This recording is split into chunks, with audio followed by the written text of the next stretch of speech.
We're going to be recording the meeting today. So if anybody has any issues with that, particularly the panelists, I suppose, then best let Angie know, because I think the intent is that this will be made available on YouTube in some form later on for others to see if they missed it.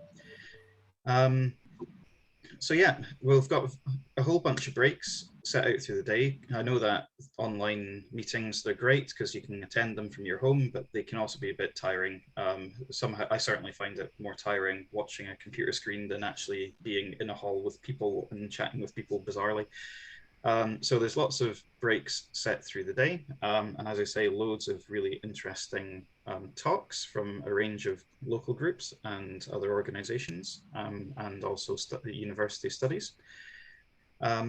And before we get started, I'm hoping there will be opportunities for people to ask questions. I'm going to try my best to keep things to time because my day is like a game of Tetris. I've got other volunteering commitments today and I'm not quite sure how it's going to work, but hopefully it will.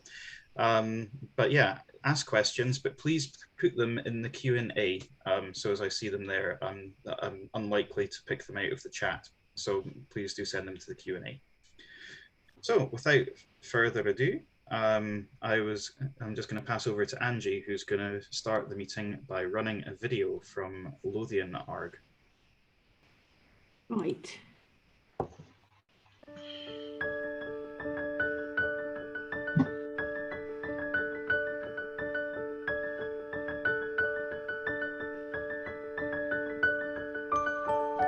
I've noticed a lot of the frogs getting killed on the bus lane, which is why I got in touch with my friend Gary, who runs the Lothian Amphibian Reptile group. So he then brought a few of his volunteers out and has managed to save quite a few over the past few evenings.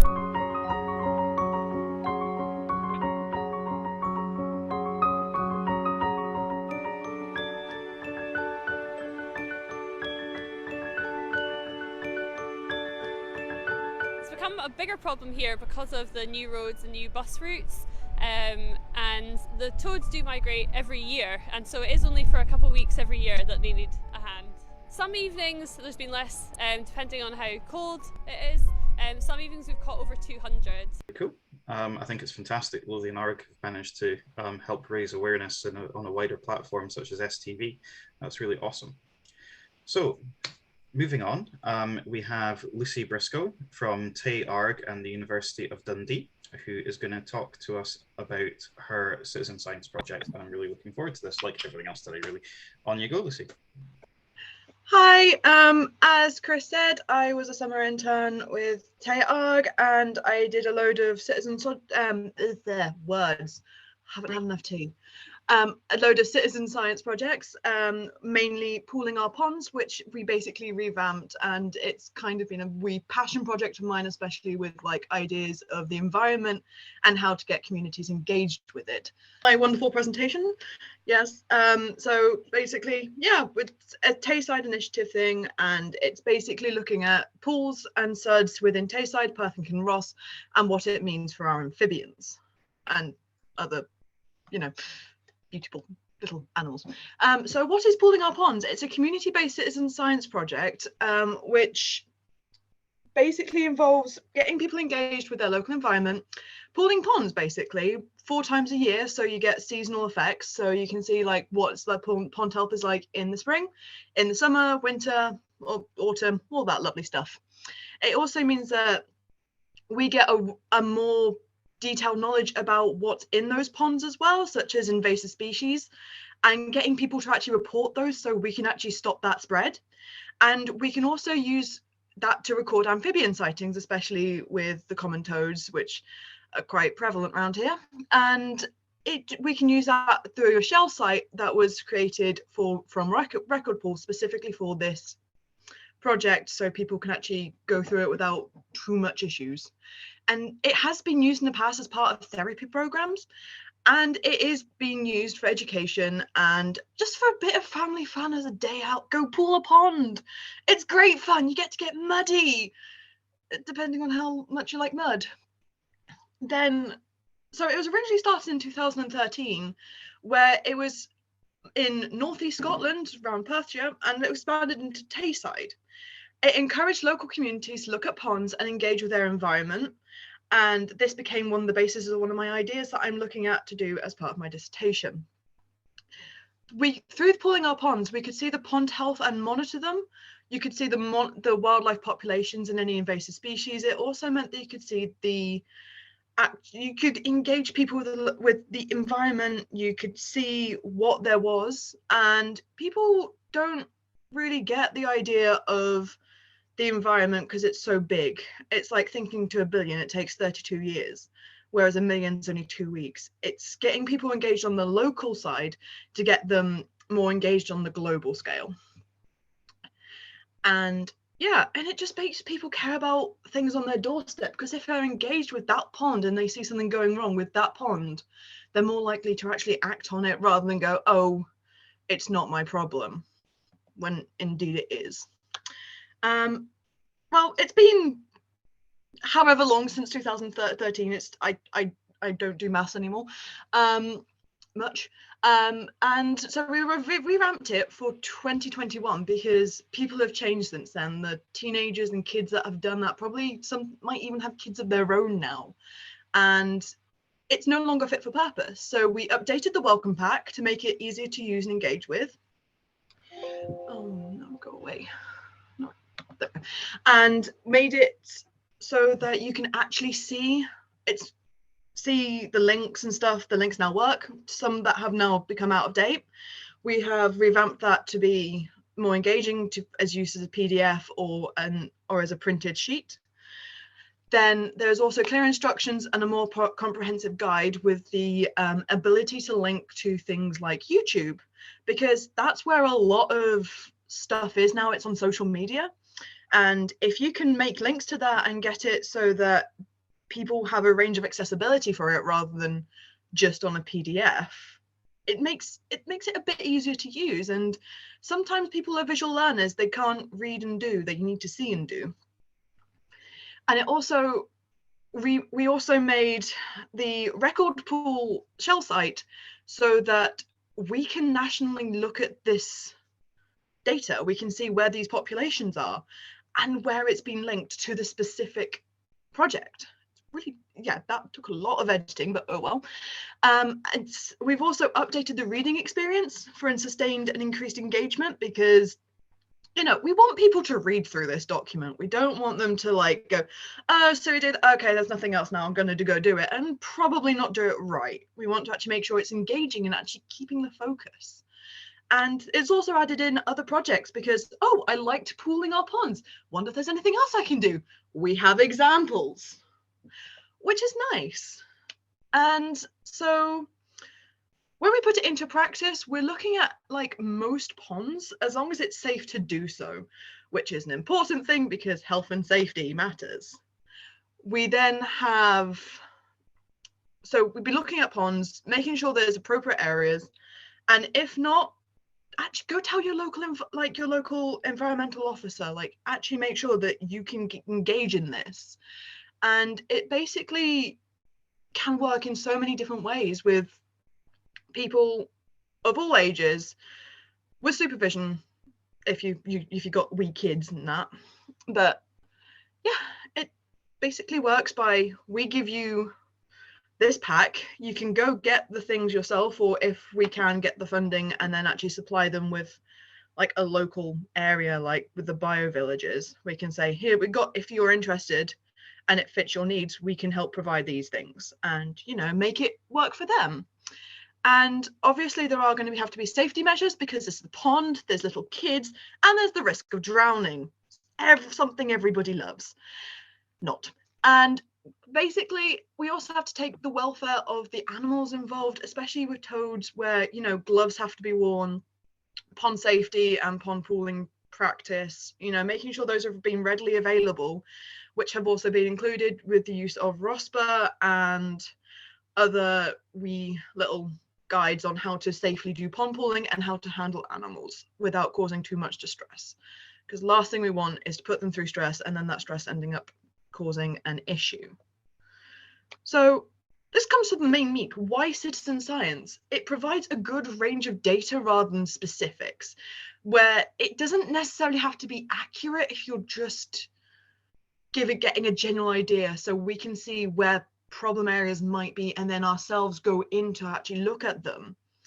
And it basically comes down to, we can't be everywhere else, and when people are willing to help, that is great. We need it, and it means it's also inclusive for everyone, regardless of ability, interest, or age.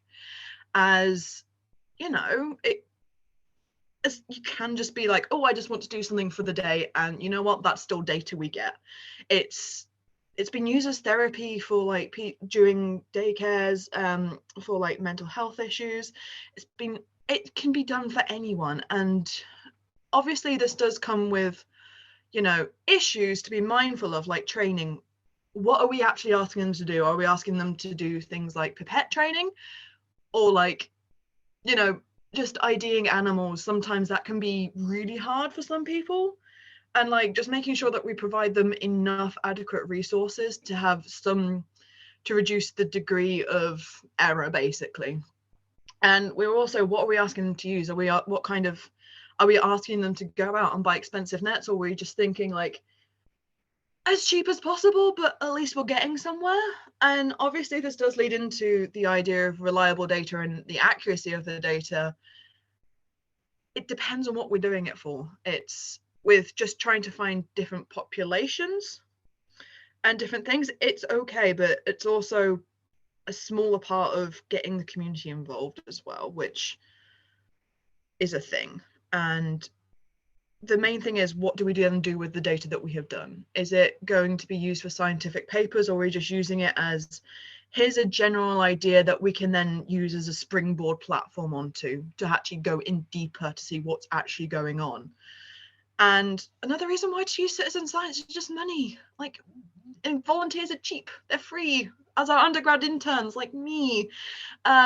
Though research on site are not, and that obviously means that there's more money involved, but also it can be used as part of events. So, and actually used as a fundraiser as well, because like pay like £2 to hire like a net, and then you can just go pond it to your heart's content, you know, just record data. It can be great fun for a family.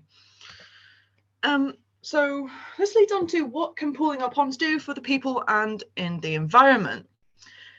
Obviously it engages people with their local wildlife. It can also be used to build community bonds, like get people to interact with people they probably would never have been able to see or meet or anything like that. Like, it's something that doesn't necessarily have to have any barriers with like ability or money. You just need to turn up and just be willing to maybe get a bit dirty. It can also be used within schools to educate children on ecology and spark an interest. As personally, that's one of the ways that I got interested into amphibians and reptiles, and just basically environmental sciences and geography, which is what I do. And it's just, you know, because I had that opportunity in school, and it does work. And if you can get kids to care, they're more likely to care for the rest of their lives. And as I said, it's also been used in therapy sessions for outpatients, but it can also be used for like residents in long-term care and those in daycares as well, as it's just something that they can engage with, and it's mentally stimulating because you're actively doing something, and you don't necessarily need to have, you know, you can just be there and enjoy it. It also gives more data points that can be verified, especially through the use of record pool, which has the verification method. It also helps monitor changes through the seasons, rather than just the occasional yearly visit if you are able to go. It also means that there's loads of data points over those series as well, rather than just one person, which, yeah.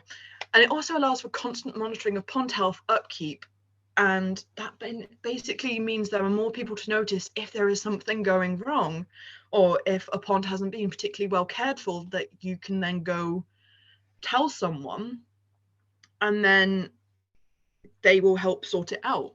And it also shows like a way forward for how sudden pond management can be, with especially with the rise of aesthetic and function rather than environmental sustainability and function. So how can we promote pooling our ponds, especially as it's been revamped? So as I said, there is YouTube and other social media platforms. Like, that's one of the main ways to engage younger people these days, and there is a lot of ways to do this. So you can make TikToks or like YouTube videos to actually show like people actually doing it, and even just for like the TayARG and the ARG social medias, it's just something fun for people to engage with, to see what people are all about. You can also bring the project to schools, care homes, part of therapy. So it is actually being used as a project and as a way of learning and education. Then there is also the idea of taking them to National Trust properties with ponds and lakes, which tend to be fairly naturalized sometimes, depending on the gardens, to be fair. But like, you can still go and do the pond poolings there and see what the lake is and see what they're doing and see if they can take it over to somewhere else. Then there's also the same with Scottish Wildlife Trust with engagement events. As you can tell, I am from England, but they did have things like this in England where it was just a get involved thing, where you could get young children of all ages. It was free, they provided everything, just stop pond pooling, see what you can get, and learn about the environment. And this also links into like community days in the parks with councils as well. If they wanted to know what's available and what's actually living in their ponds, you can try and get communities involved in it. And and then we have the idea of stakeholders, where it's people who own the land and have a stake in what it is. And if it's a choice between having a very viable ecological wealth versus, can there be a building here? It's good to see why, like, what those. I was going somewhere with this. It can go with the stakeholders to allow events as well, because then they know what's there, and if they can make more money doing things with an ecological thing, then they can probably be able to do more sustainable things, or at least know what's there and do the, because endangered. But yeah, it's like the stakeholders also have the ecological wealth as well, and it's not necessarily people who are in building development. It could be people in their back homes and with a pond that they've just naturally managed, and they're essentially a stakeholder in their own pond. So moving forwards with the with pooling our ponds, so we have the data collected can help inform the amphibian populations in Scotland, especially in Perth, Kinross and Tayside, and their locations, especially with breeding and migratory patterns, as seen in the golf course in Balumby, Dundee, where there is stuff actually being trialled because of those populations. And it will be great to monitor them as well, because then we can see like the health of them rather than just the occasional, okay, we're just going to help them get off the road. We can actually say this is the populations and monitor them throughout the year. We can then let's move forward into pond and sod health and just general state and making sure that they are managed properly, and how much of that can we make to be an ecological sustainable manner. We can then get communities engaged with the environment, and hopefully that be long-term engagement rather than just a short-term thing. Then we can revisit and further develop the project as years go on to ensure that it's still fit for purpose, because what is relevant now may not be relevant in 3 years' time. And to make sure we can incorporate it with other projects such as the biovillages and any other project like biological projects that might be suitable, and just to make sure that people have fun. This is, at the end of the day, a citizen science project that is meant to be fun, and yeah, it's meant to be fun. And if it's not fun, then something's not right, and we need to make sure that it still is, while maintaining that level of safety and scientific interest. And then there's my bibliography if you. Super, thank you. That was really interesting. It's fantastic that's been running so long. 2013, wow. What is that, like 7-8 years? That's pretty awesome.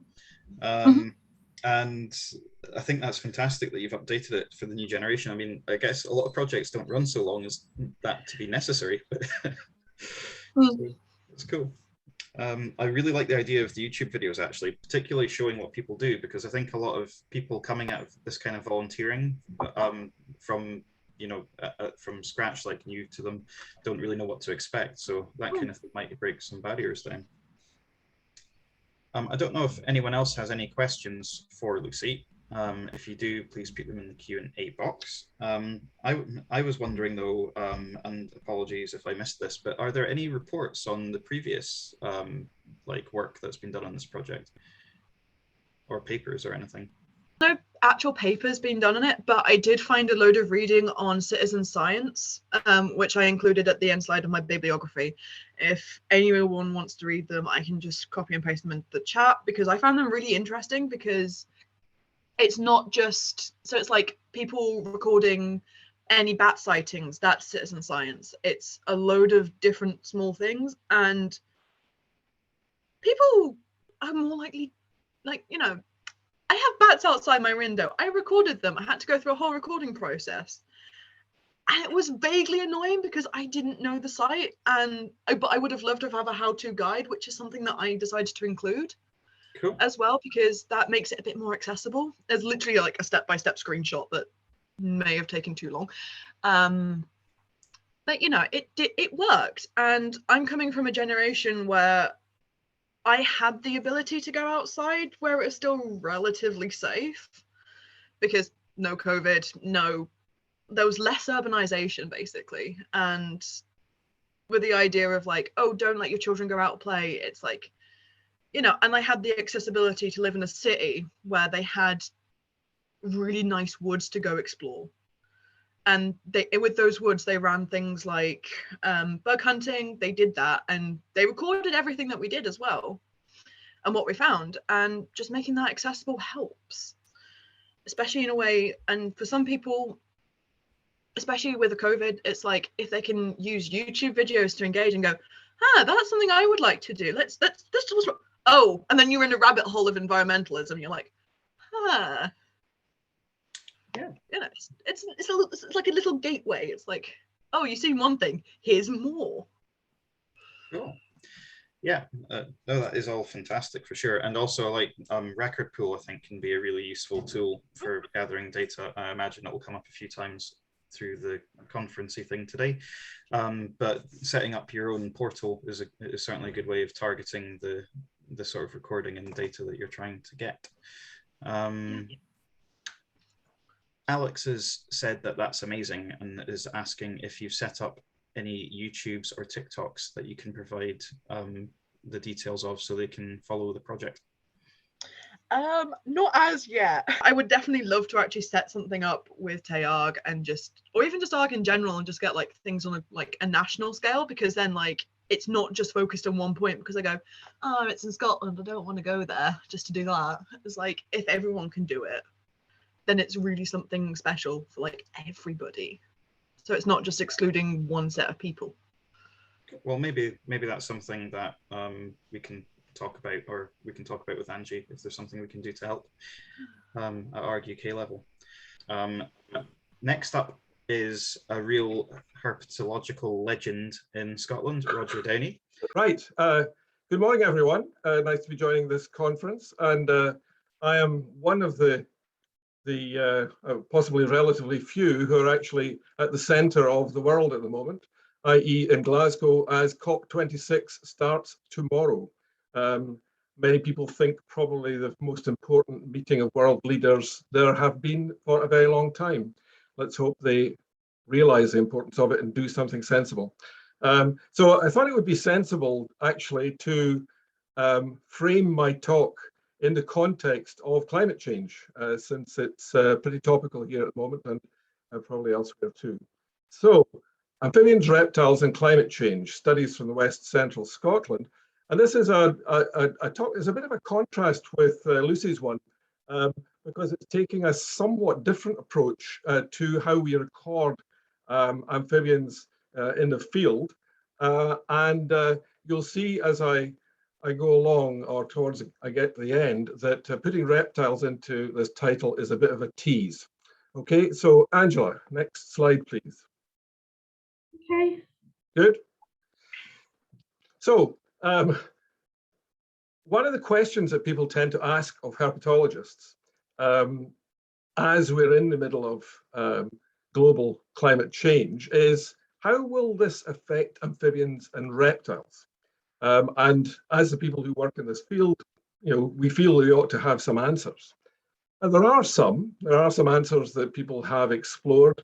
Trevor Beebe, for example, has done a long-term study on spawning dates in the spring, and there is conflicting evidence on the effects of climate change on spawning dates. Some evidence that spawning dates are being brought forward, others on a larger scale, not so much. There are also some quite specific effects of climate change. So if global warming is really happening in terms of leading to localized increases in temperature at particular times of the year, then some species are going to be severely affected. So most of you will know that marine turtles and some other reptiles determine sex using the incubation temperature at the time that sex is determined.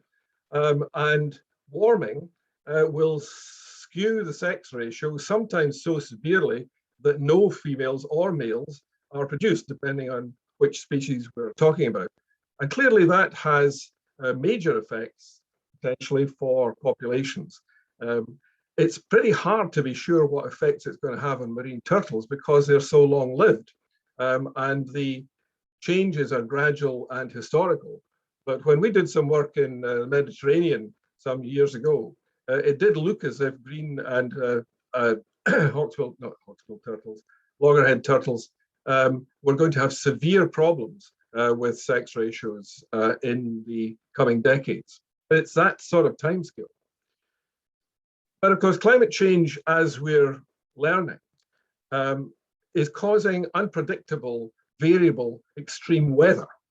And that's one of the things where amphibians and reptiles, being so close to the environment, may be particularly susceptible. So that's something that we can explore. Angela? There we are. Okay, so a bit of context, which again, many of you will be aware of, but so apologies if it's just telling you stuff you know.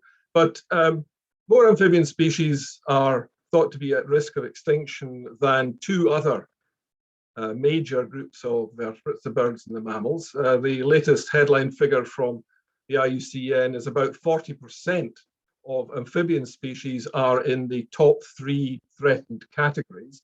So, that's a really chilling figure to think about, 40% of species at risk of extinction. And birds and mammals are much better off in that particular comparison. But of course, when we say amphibians are the worst off, do we really know how many species of reptiles are at risk of extinction? If you look up for a comparable figure for reptiles, there isn't one, because various studies on subgroups of reptiles and amphibians have been done, but the reptiles are much harder to get a real handle on internationally. And some people would suggest that the reptiles are just as badly off as amphibians worldwide. So what are the causes of these risks and threats? Well, the biggest one is habitat loss and habitat change. I think nobody disagrees with that. But there are specific causes as well that influence particular groups of species.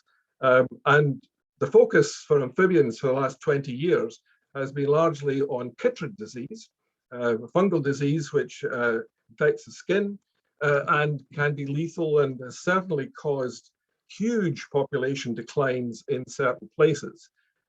So far, the evidence is that this has had minimal effect in Scotland for whatever set of reasons, but that doesn't mean to say we should be complacent about that situation. As Lucy mentioned, another issue in Scotland has, it was actually in the Lothian video, Roadkill, especially of toads, can be quite a specific and localized cause of threats, and it's really good to see people trying to do something about that. So climate change, framing for this talk. What evidence is there for climate change having effects on amphibian populations in Scotland, and do we have any evidence for reptiles? So what I'm going to do here is report on 3 West Central Scotland studies. 2 have been published already.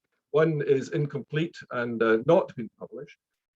And they offer a bit of a contrast with Lucy's approach in that they all involve quite focused studies by small numbers of people, usually undergraduates or postgraduate students.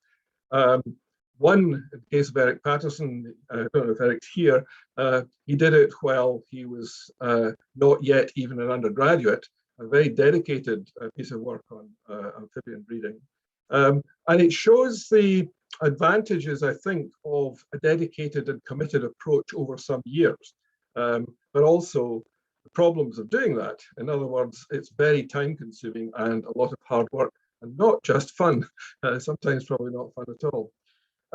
So what I'm aiming to do here is to demonstrate the complexity and variability of the situation for amphibians, and definitely the need for longer term studies.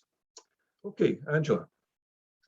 Okay, so the studies that I'm reporting on were carried out in a number of places. 2 of the studies by Eric Patterson and Ryan Bird were carried out on ponds in and around East Kilbride, towards the right and lower side of your map there. And the studies by Martin Arthur that I'll be reporting on were carried out west of that, in Barrhead, in Paisley, up in the far top corner, and also at Whiteley Wind Farm, around the visitor centre there. So all in the kind of Renfrewshire area. Okay, carry on. So the first one is Eric Patterson's study. It was published in 2017. The reference will be at the end. Some of you may have read it already. And Eric reported on 6 seasons of common frog surveys from up to 33 sites in and around East Kilbride. Now, if you think about that, that's a huge commitment of time to actually go to all those sites at the right time of year and count spawn mats, which is what Eric did. He didn't manage to get to every site every year, but in some cases he did have as many as 33 in a particular year.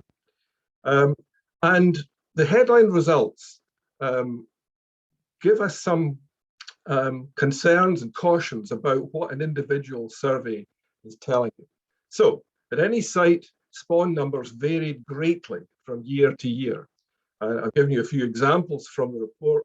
One large pond, 1,000 meters, square meters in size, varied from 173 to 383 clumps in any one year. A smaller pond, a medium-sized one, 160, from 25 to 73, and a small pond, just a 6 meter square pond, 1 to 11 clumps. There was no consistency in annual variation. Now, what you would have hoped might be that there'd be good years and bad years and moderate years, so that all the ponds together would show increases in good years and all in bad years, small numbers. That wasn't the case from this study at all. There was individual variation from year to year in each pond and no obvious relationship between them. And that's really interesting and slightly concerning if we're trying to measure trends. Some ponds only contain spawn occasionally. And I've given you just a couple of examples there. One of the larger ponds contained 1, 0, 0, and 39 clumps in over 4 successive years. So how do you say whether this is a successful pond for amphibian breeding or a terrible pond for amphibian breeding? And another one, a smaller pond, had 3, 0, 3, 1, 0. Again, tremendous variability. One positive relationship that occurred was that if you took the average yearly spawn clump number over the 6 seasons and related it to pond size, then there was a positive correlation. So, and this is not perhaps too surprising, but larger ponds on average year to year had more spawn clumps than small ponds. And that was one of the few overall correlations that emerged from this study. So Eric is, when he has time as an independent consultant now, is continuing to do some of these surveys, but there are no recently published results. I should say I sent Eric a copy of this talk so that he could make some comments on it, but he hasn't told me anything that should be changed. There was a limitation on this work, and I'll come back to that when we look at the next one. And that is that he carried out no published anyway assessment of tadpole development through to metamorphosis. And as I'll point out later, some people would say that the best measure of successfulness in a pond is not how many spawn clumps there are, but how many metamorphs emerge in the middle of the summer, because that's really telling you whether this pond is producing new individuals for the next generation or not. Okay, Angela. Right, the second study that I'll summarize was carried out by a graduate student as a master's project, Ryan Bird, an American, and he was very keen to study amphibians in Scotland. He's of Scottish ancestry, and he had got in touch, which is very unusual, well in advance of coming over to Scotland to say he'd love to do a project. Could we talk about it in advance? It's unusual situation. Anyway, so we devised something for him, again in conjunction with Eric, and so he was based in East Kilbride as well, and he counted spawn clumps in 9 natural and 10 suds ponds. As many of you will be aware, David Bryan has done a lot of work on suds ponds, and this was a kind of comparison from a different area in and around East Kilbride in 2018. But he went further than Eric, and he did follow tadpole development monthly up until July. Didn't go beyond July, partly because of the constraints of the master's project. It needs to be written up between July and August. And he also looked at the presence or absence of fish, newts, and toads to see if any of those were interfering with amphibian breeding success. And he also was particularly keen to measure water quality, and that was very largely to do with the suds ponds, but also others. So he looked at conductivity and metal levels. Now, of course, that makes it quite an expensive project to do all that water quality analysis, only the sort of thing you could do with the funding available through a master's project or a grant. So frogs bred in both kinds of ponds. The clump density found was higher in natural ponds than in suds ponds. He found tadpole development rates were higher in the suds than in the natural ponds, except in the few occasions where aluminium levels were high, and that was clearly an inhibiting factor. He found conductivity levels that related to salt concentration higher in suds than in natural ponds, but I'm sure as you're aware that there's an interesting work to be done on salt concentrations and their effect on amphibians. Some people have done some interesting work recently on that. Pond desiccation was a significant factor. By early July, 44% and of the natural ponds and 50% of the suds ponds had dried up in his sample. Now, by early July in Scotland, we're not expecting all of the tadpoles to have metamorphosed, or sometimes not even any of them, depending on the season. So pond desiccation was clearly an important factor here. He also detected that many of the ponds, 26% had fish, newts 74%, toads 42%. But as far as he could see, there was no influence of these other species or groups on pond usage by frogs, though I'd have to say that his study didn't measure the numbers here. It to look for a quantitative set of influences.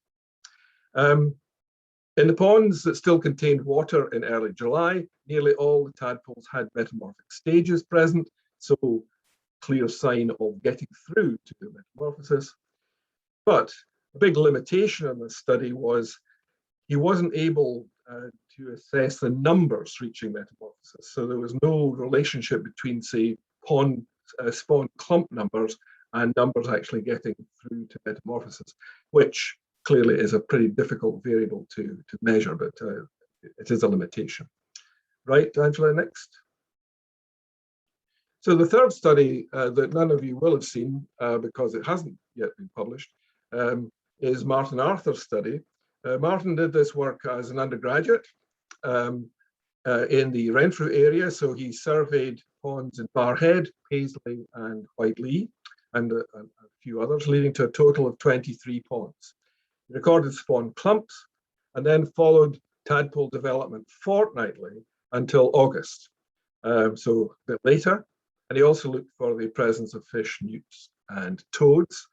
These two surveys were done in 2018 and 2019. He had hoped to continue with it in 2020, but COVID got in the way. So that has stopped that work, and Martin's now working as an environmental consultant for a company and may have limited time in future. So what he found was substantial variation in development rate between the 2 years. He found higher altitude sites, and they were all in Whitelea Wind Farm, as you might expect, and they had slower tadpole development, not an unexpected result, but an important one in the context of climate change. Successful tadpole development did occur in larger bodies of water. He had sort of expected that the small number of dams and reservoirs that he assessed might show signs of the presence of fish and not much in the way of tadpoles getting through to metamorphosis. But actually that wasn't the case. They were really quite successful despite the presence of fish and newts. In larger water bodies, spawning occurred mostly amongst the marginal vegetation. So that if there wasn't marginal vegetation, spawn numbers would be very small and tadpoles just wouldn't be there. But he also noticed that in some of these larger bodies of water, during the 2 years he did this study, when there were significant periods of drought, the water level fell and some of the spawn clumps in the marginal vegetation just dried out. Another possible effect of climate change on a kind of very local basis.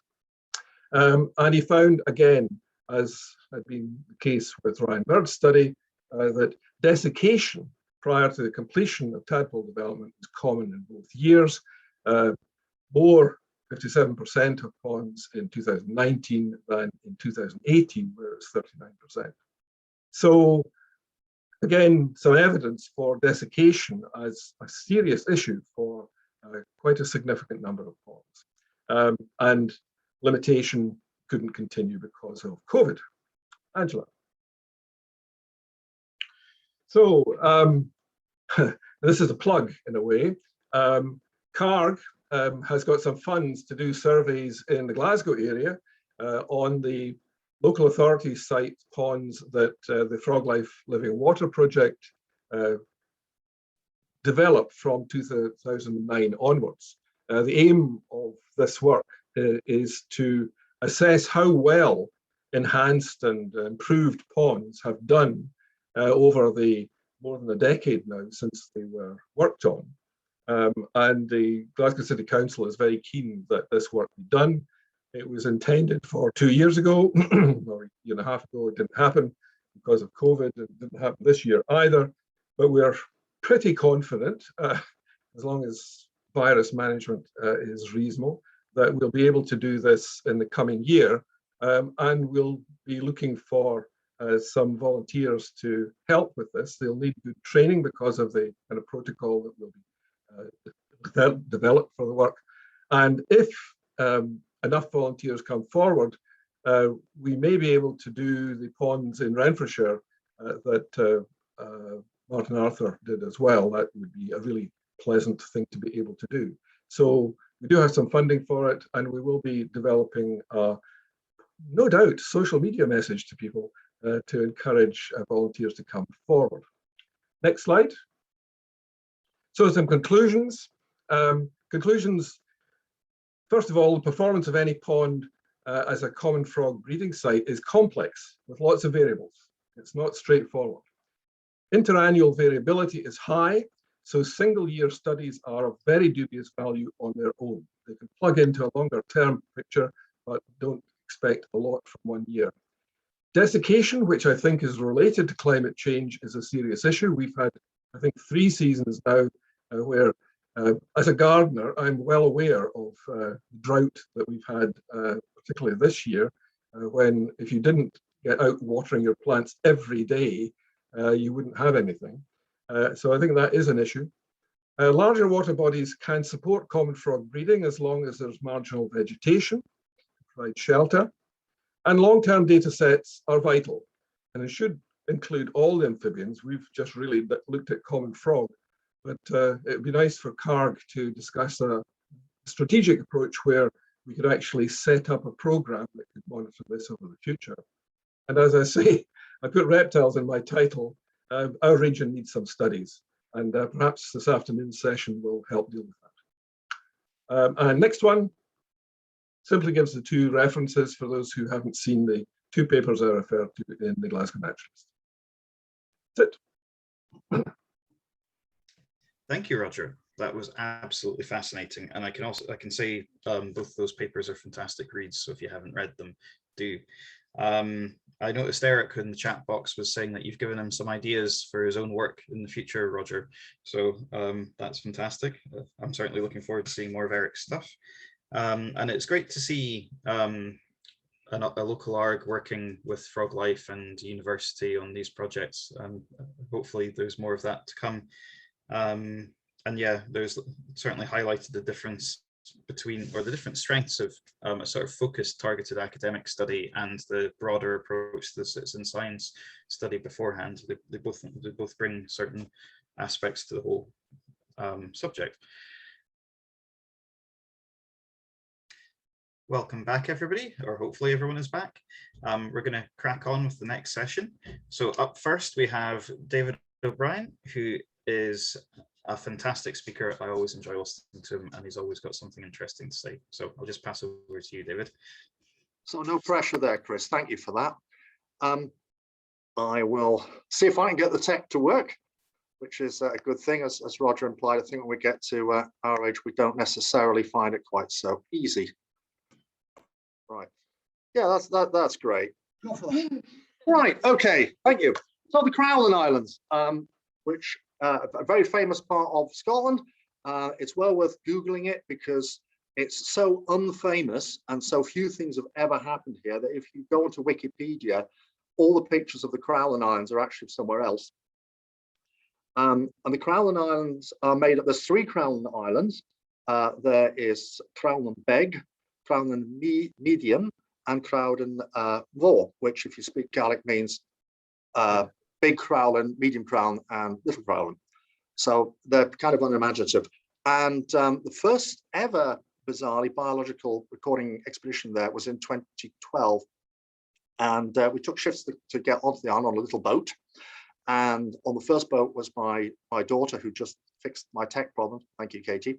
And she just walked off the beach there and picked up a toad and waved it at me, which was great. And that got us to thinking, how on earth did these things get to these islands? And this led to us thinking, well, we went to a couple more of the islands, and you can see in the picture on the left, the map on the left, there are quite a few islands on the inner sound. So we started going to those and found in the end that there were toads on all of those islands. These are all the islands that have permanent water bodies. Many of them had common frog and palmate newt as well, but they all had common toads. That's an interesting question, because how on earth could they have got there? This is a picture of what the main Locham looks like on Crowland. It's an impressive looking water body. It's got lots of great skuas as well. It's quite nice if you like birds, I'm afraid. So the question is, how on earth could these things have got there? So the first thought is, well, we know toads don't like salt water. And whilst common toads have been found in the Baltic has very low salinity, typically below 6 parts per thousand salt, sometimes as low as 2 or 3. The inner sound is less salty than the main Atlantic. It's still 34 parts per thousand, which is well in excess of what will kill a toad. So could they be brought there by people? Evidence suggests that a lot of small mammals found their way to the Hebrides and Orkney and Shetland, courtesy of the Vikings. And more recently than that, I say more recently, during the clan times, the islands in the inner sound were very important trading posts for the clan MacDonald, which are my mother's ancestors. So God knows what else they got up to. So my ancestors as well, I guess. The other possibility is, well, maybe people brought them there. You've got here the newt ninja busy bringing great crested newts to places they didn't know what to be. But if that was the case, you'd have thought that these animals would be found more often in places which are major trading centres like Harris and Lewis, rather than places as obscure as the Crowlin Islands. So it doesn't seem particularly likely. Secondarily, introductions tend to be things that people think to be of use, whether it is ornamental, as has been the case with alpine newts, or biological controls, as has been the case of cane toads. We know how that ended. So it doesn't seem particularly likely, but there we go. Could they have been a glacial relict? If you go back, obviously, Scotland was covered in ice along with the rest of most of Britain. Had these things survived in little pockets on these islands when they were still connected to the mainland? And let's look at, well, that would have swept the country pretty clean. So did they get on before? Now, one of the things we looked at, luckily we had a, what we call a geomorphologist type person on the team. And what he pointed out was that we talk a lot about rising sea level post-glacial. But the other thing that happens, of course, is when the weight of the glaciers come off the land, it starts to come up. I think that's isostatic rebound. It might be eustatic rebound. I always get the two mixed up. It doesn't matter. Basically, the land goes up as well. And based on the records we've got from the end of the last ice age, the paleoclimatological records, I should say, it suggests that the islands would not have been connected by land bridges, particularly the Crowlins themselves, which are separated by very deep water. Could the toads perhaps have got there, though, swimming on fresh water from meltwater when these glaciers melted? We then had something, there we go, inset called the Loch Lomond Readvance, which is also known as the Lower Dryas everywhere else. If you look at that, clearest of maps, but it was very cold when I took that picture several thousand years ago, you'll see that the glaciers were limited and that many of these islands didn't have glaciation on them. So could toads have survived on these islands, having swum in the meltwater, which the closely related boreal toads do in Alaska and northern Canada?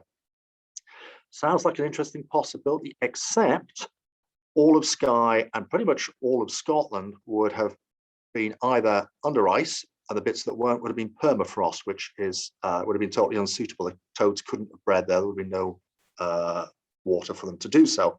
So glacial relict, not likely. One of the things I always hear is birds could have carried them. They could have carried them wrapped around their feet, or possibly wrapped around the dorsal gliding feather. Who knows? What about birds? Nope, not that kind of birds. Sorry, that kind of birds.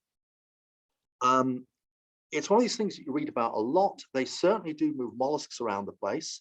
And there are some cases of fish eggs that have harder coatings on them, which mean they are resistant to the digestive process. But to date, there's no good evidence that birds have ever spread amphibians anywhere. And indeed, you would expect, if this was the case, that there'd be a signature along the main flyways, which again would take a lot of these things to places like Harris, Lewis, and Orkney and Shetland, where large numbers of birds fly to. rather than these small islands, in some cases, which have very, very few birds indeed. So that seemed unlikely to us. So we thought we'd investigate it properly. Here is a picture of Jeanette Hall. Jeanette thought, you can see that's actually quite deep water, you'd be surprised. She thought a chest freezer was an electrical appliance till she went pretty much up to her neck in that loch. It's good fun, but she was successful, and you get the spawn. So what we did with this is we thought there must be a genetic signature to whatever happened. For example, I've ruled out on paleoclimate what happened a long time ago. The idea of a glacial relict, but if it had been, you'd have expected, right, well, I'm going to have to from that point single colonization. And the same would have been likely from human introductions, because people basically introduce it, and there you go. And from that point onwards, you're going to get fixing of alleles. You're going to get basically a genetic signature for those of us who aren't real geneticists, which I'm not. I do pretend a lot. So this is where we worked with colleagues from the University of Salford, with whom we've done a lot of work on great crested newts in the same team that helped us demonstrate that great crested newts were native to the Highlands. So, and it was a similar approach, again, combining historical information using the parish records, paleoclimatological information, and also talking to landowners, including the people who had the sheep grazing rights on Crowlin, who also said that they never bothered feeding the sheep, didn't take fodder out, so things couldn't have hitchhiked on that. So what did we find? Woohoo, everyone loves a haplotype diagram. And if they don't, I don't entirely blame them. What does this show? Right, and we looked at both mitochondrial DNA and nuclear DNA. They're both told pretty much the same story, which is always a good thing when you use two methods and they get roughly the same answer. So what we found was that the populations on Skye had very high genetic diversity, and they were extremely closely related to the mainland populations, to the extent that it was as though they weren't an island at all. Now, I realize there's a bridge between Skye and the mainland, but it's not been there very long. And given that toads only have little legs, there's no way that they could have walked from the bridge right to the top of the island in the time that we sampled them. In addition to which, we've got parish records from oh Lord, about 1800 that say that Skye is full of toads. Lucky Skye, lucky skiacs. So the other thing we found is appears to be more or less barrier-free genetic exchange between the two populations, which suggests a heck of a lot of toads somehow are getting onto Skye. The same applied to Scalpe, which is SC on the map, SCD and SCM. That could be because it's so incredibly close. It could also be that on spring low tides, you can walk from the mainland to Scalpe without getting your feet particularly wet. But certainly doesn't explain what's happening with the other islands.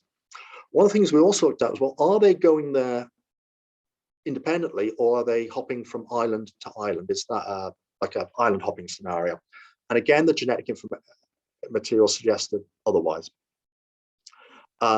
We found that there was a loss of genetic diversity on the islands, which you'd expect. They are quite small populations, but it wasn't to the extent that inbreeding was happening, or that there was evidence of too many fixed alleles. So that suggests that material has been continually arriving from the neighbouring islands, from the neighbouring mainland over a long period of time.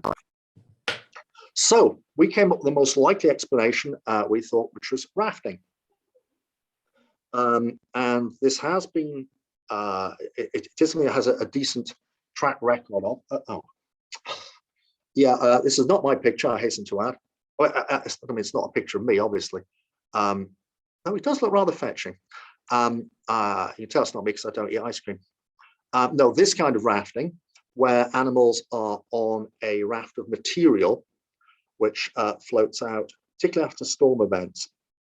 Now, one point that has been made is that frequently you will also get periods of very calm weather, particularly in the spring around the equinox, when there's a freshwater layer forms on the top of the inner sound. That would certainly work for some of the closer in islands, but not for as Crown. That's not what happened. But these rafts of vegetation, that's the most plausible explanation of how toads and the other amphibians are making it to these islands. So what? That was a good question, I think. What have we shown with this? Well, on the positive, our work may offer some insights into how toads will colonize places like Siberia, northern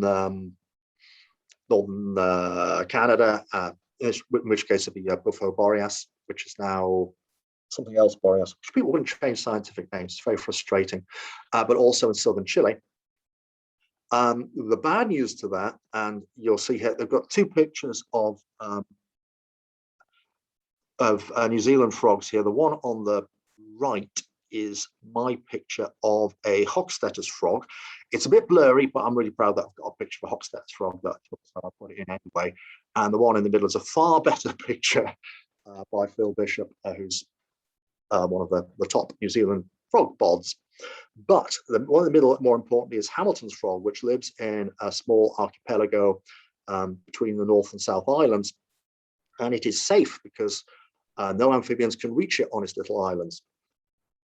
Or can they? Unfortunately, people introduced the southern bell frog, Littorina, one of the Littorinas anyway, which is an Australian species, and it's quite rare in Australia, but it loves New Zealand, and it's spread throughout South Island, and may also be a vector of chytrid fungus disease, which Roger mentioned earlier. So these island refuges may not be as safe as we have. I have rushed through this. I hope I managed to claw back the time, and I hope I managed to follow it. If you want to read more about it, you can read our paper in the Herpetological Journal, which was published last month. Jeanette Hall, who people will know in the background, has just said very sotto voce, that's my photo. When we said one of her photos was to appear on the cover of a journal, we sent a picture of her. That isn't her, for those of you who know her. That is one of our study toads. But yeah, so the link will be available soon. I shall now attempt to unshare. Oh Lord, and stop sharing. That'll do it. And hopefully, I'll be back in the land of the living. Yep, you succeeded. Well done, and you also kept to time. Well, I know you're a very strict check, Chris, so I didn't want to. I mean, I said to everyone, you're a brilliant speaker, and you just proved it. You dealt with technical challenges and still kept to time. So we have a question in the Q&A box, which is great because it shows to me that the Q&A box works. Mike has asked if any toads reported, or if any toads have been reported in the Shetland mainland. He says he's heard of some in Lerwick in 1970s, but they were allegedly introduced. Yeah, we know of introductions of, I think, all three amphibians to Orkney, to Lewis and Harris, and I believe to Shetland as well. They tend to do quite well in these places because there's lots of water bodies. It is a very irresponsible thing to do because not only are you spreading things around the place, you may well be spreading, say the people that do it may well be spreading diseases as well, which, I mean, I always say if people want to move stuff to a new pond, they should try and stay within a maximum of 5 miles of where they got it from, if, for example, a pond's being destroyed, because that way you're not risking spreading disease any further than the animals themselves could. So yes, we do know of introductions, but they're pretty much, well, they're all, as far as we're aware, post-war. A lot of them are school teachers, that bane of everyone's lives, who will have study animals. I've just probably offended quarter of the audience, but don't worry, I'll get the rest of you later, who have you study animals at the end of it. So, right, children, we've now seen them, let's let them go, and then you end up with study speed. And that's also one of the reasons how American bullfrog has spread in areas of North America where it isn't native, which is an even much bigger problem. So that is my answer on the Shetland one, but yeah, that's an introduction. Cool, thank you, David. And I think with that, we'll move on to the next talk. But if anyone has any more questions for David, by all means, pop them in the chat box, and I'm sure he will answer them if he sees them. I am, and anyone who's in, quick other plug for HARP is that if anyone is interested in Highland Amphibians and reptiles, please get in touch. There's no membership fees. Yeah. So I've already introduced myself, but I wear several other hats, not just a trustee for ARG UK. I'm a member of Central Scotland Amphibian and Reptile Group and Clyde Amphibian and Reptile Group, and I also run my own ecological consultancy, Caledonian Conservation. And I just want to give a quick talk about non-native reptiles and amphibians in Scotland. I think we often forget about them, and I'm keen to perhaps draw more attention and hopefully encourage you guys to record them. And that is, of course, a beautiful alpine newt. They're gorgeous animals, but they are not native to Scotland. So what is a non-native species? Well, according to the Scottish Government, animals and plants that have been imported into a location out with their native range by human action, whether intentionally or not, are considered to be non-native in that location. And Scotland is a bit different from the rest of the UK when it comes to dealing with non-native species. Our legislation is really robust, and we've got some fantastic policy descriptions, which, is good, can also present challenges in certain circumstances, but I'm not going to go into those today. So just to take some pictures, so I've adapted these from the guidance document that was mentioned before. I've added my own wee bits just to try and make things clearer. But there you've got a picture with a bunch of butterflies, and they're in their natural range and their native range. They're both the same range for these populations of butterflies. If, however, a human was to somehow facilitate a new population of these butterflies outside of that range, they would be considered non-native.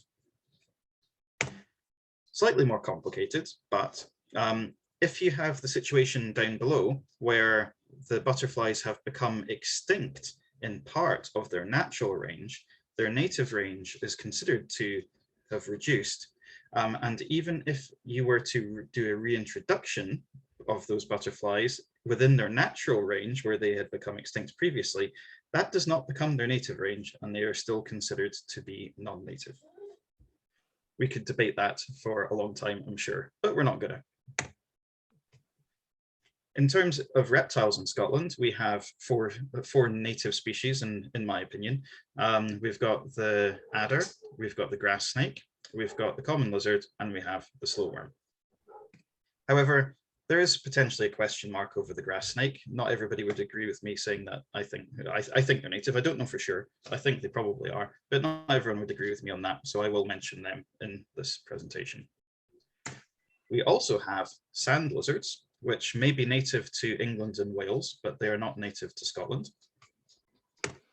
And we have red-eared sliders, which seem to be under-discussed, I would say, in Scotland. In terms of amphibians, we have our common toad, we've got our natterjack toad. Apologies for the siren. I am in Glasgow as well, by the way. Who knows if that's anything to do with it. Anyway, so yeah, we've got our two toads. We have our common frog, and we have great crested newt, palmate newt, and smooth newt. And we also have the alpine newt, which is probably the most invasive non-native species that we have in Scotland, at least based on its distribution and the manner in which it appears to be spreading. On the horizon, potentially, we also have midwife toad and European tree frog, although neither of these have been recorded in Scotland so far, to my knowledge.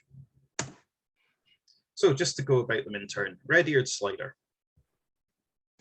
Problem with red-eared sliders is that whenever the Teenage Mutant Ninja Turtles have a new iteration, parents tend to often buy their children lovely little terrapins that are yay big, but they get bigger and bigger and they can be a bit nippy, and people then put them out into the wild, which is not great and illegal. Although I should say Teenage Mutant Ninja Turtles are not responsible for this, and I was a big fan of this particular iteration when I was younger, which shows how old I am. At the moment, as far as I'm aware, this is the distribution of red-eared slider in Scotland, or the known distribution. Both of those records are mine. People tell me they have seen red-eared sliders in Scotland, but none of them seem to record them. So I would really encourage people to record where you see red-eared sliders, because I'm pretty certain there are more than that. I have gone to some of the places people have told me they've seen them, and I haven't seen them myself, so I can't record them. But you know, if anyone's listening out there who's told me about red-eared sliders, record them. And if you haven't told me, you can record them too. So they're native to Mexico and southern USA. They're not able to breed in Scotland due to the low temperatures. I don't know if climate change could potentially affect that in the future. And they are highly invasive in warmer countries. At the moment, the only records that I'm aware of are in Stirling and Comrie. They do persist for some time though. So like the sliders at Stirling are at a pond just outside of Stirling as you enter by a restaurant. And I've been watching them there for years, and I know other people have too. So, you know, they do persist for a while, even if they can't breed. They are quite long-lived animals. There's also the Turtle Tally Citizen Science Project, where you can send your records for sliders too. So I'd encourage you to check that out. Sand lizard. Sand lizards are only known from Call in Scotland. I do get, the records do come through Record Pool, but whenever they have photographs, they're usually green, really green common lizards. I've not seen any sand lizard records from elsewhere in Scotland that are verifiable. They are native to England and Wales and elsewhere in Europe. And this is quite a well-known introduction. So they were introduced to Call in 1971. And we know that 39 individuals were taken from Dorset, and they're still breeding there today. People do check them from time to time in Call, and the population seems to remain relatively stable. It would be a really interesting climate change project potentially as well. I've proposed that before, but alas, it has not been taken up as far as I'm aware. This is where they are. They're in a big sand dune with a big blowout. It's called the Big Dune, and it's in the RSPB Reserve on Call. The surrounding habitat's not particularly suitable for sand lizards. There are other areas of suitable habitat a wee bit further away, but not a huge amount on Call. Anyone who's visited Call will know that most of the island, despite being quite low level, is kind of a moorland, almost montane in its kind of habitats. So not super for sand lizards. The neighboring island, Tiree, has fantastic coastlines and fantastic habitat, and that you could imagine that if the sand lizards had been introduced to Tiree, perhaps they would have spread all the way around the island and there'd be more of them. But as it is, they are contained more or less, it would appear, here on Call. Also of interest, and because I love invertebrates too, we've got to get a picture in there. This is Mello brevicollis, the short-necked oil beetle, which is a very rare oil beetle known from the south of England and from Call. And it's quite interesting that it occurs on the sand dune that the sand lizards are on to. I don't know if there's any connection, but if anything else, it might relate to the climate. Moving on to the grass snake. So I've done quite a lot of work on looking at grass snakes in Scotland since finding one, doing a great crested newt survey many years ago in Galloway. And as far as I can tell, there are certainly verifiable records. And I would encourage anyone to please record them. There's the Scottish Grass Snake website, which is a portal to Record Pool, like Lucy was talking about for our project earlier. So it makes it really easy to record them. And if you ever get a photo, please send one. So the blue dots on that map are absolutely verified grass snakes in Scotland. The green dots are verified. However, exactly how they got there is questionable.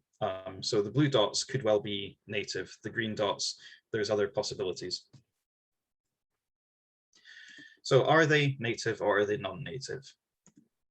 Well, there's a few possible origins. So they could be recent localized introductions via transportation of agricultural materials such as hay.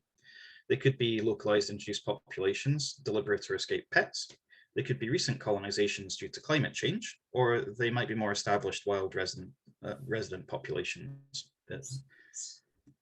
And based on looking at the data, speaking to people and the information I can get, I think at the moment there's sort of two strong contenders for the current grass snakes in Scotland, which would be localized introductions via transportation of agricultural materials. So those grass snakes that are in the north of Scotland, the records are always of eggs or young snakes. There's never any records of adults that come from the north of Scotland.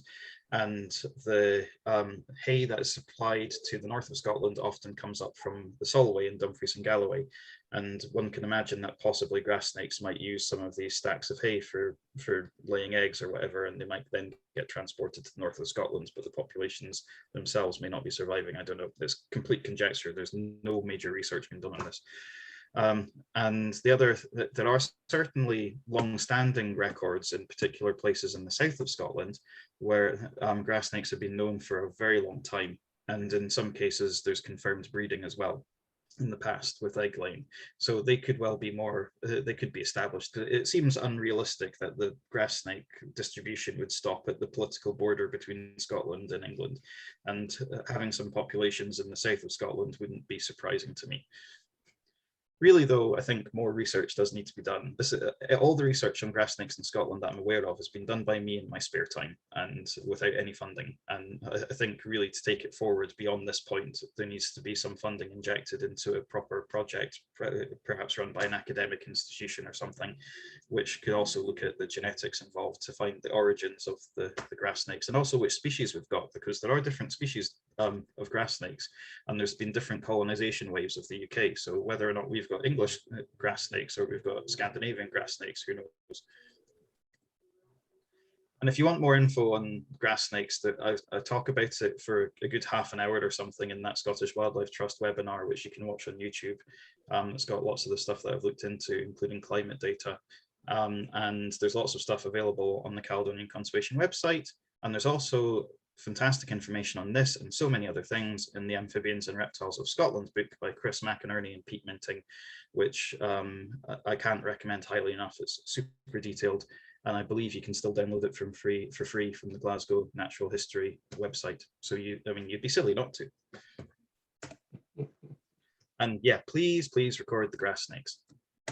We really just record everything. Alpine newt, the star of our introduced species in Scotland.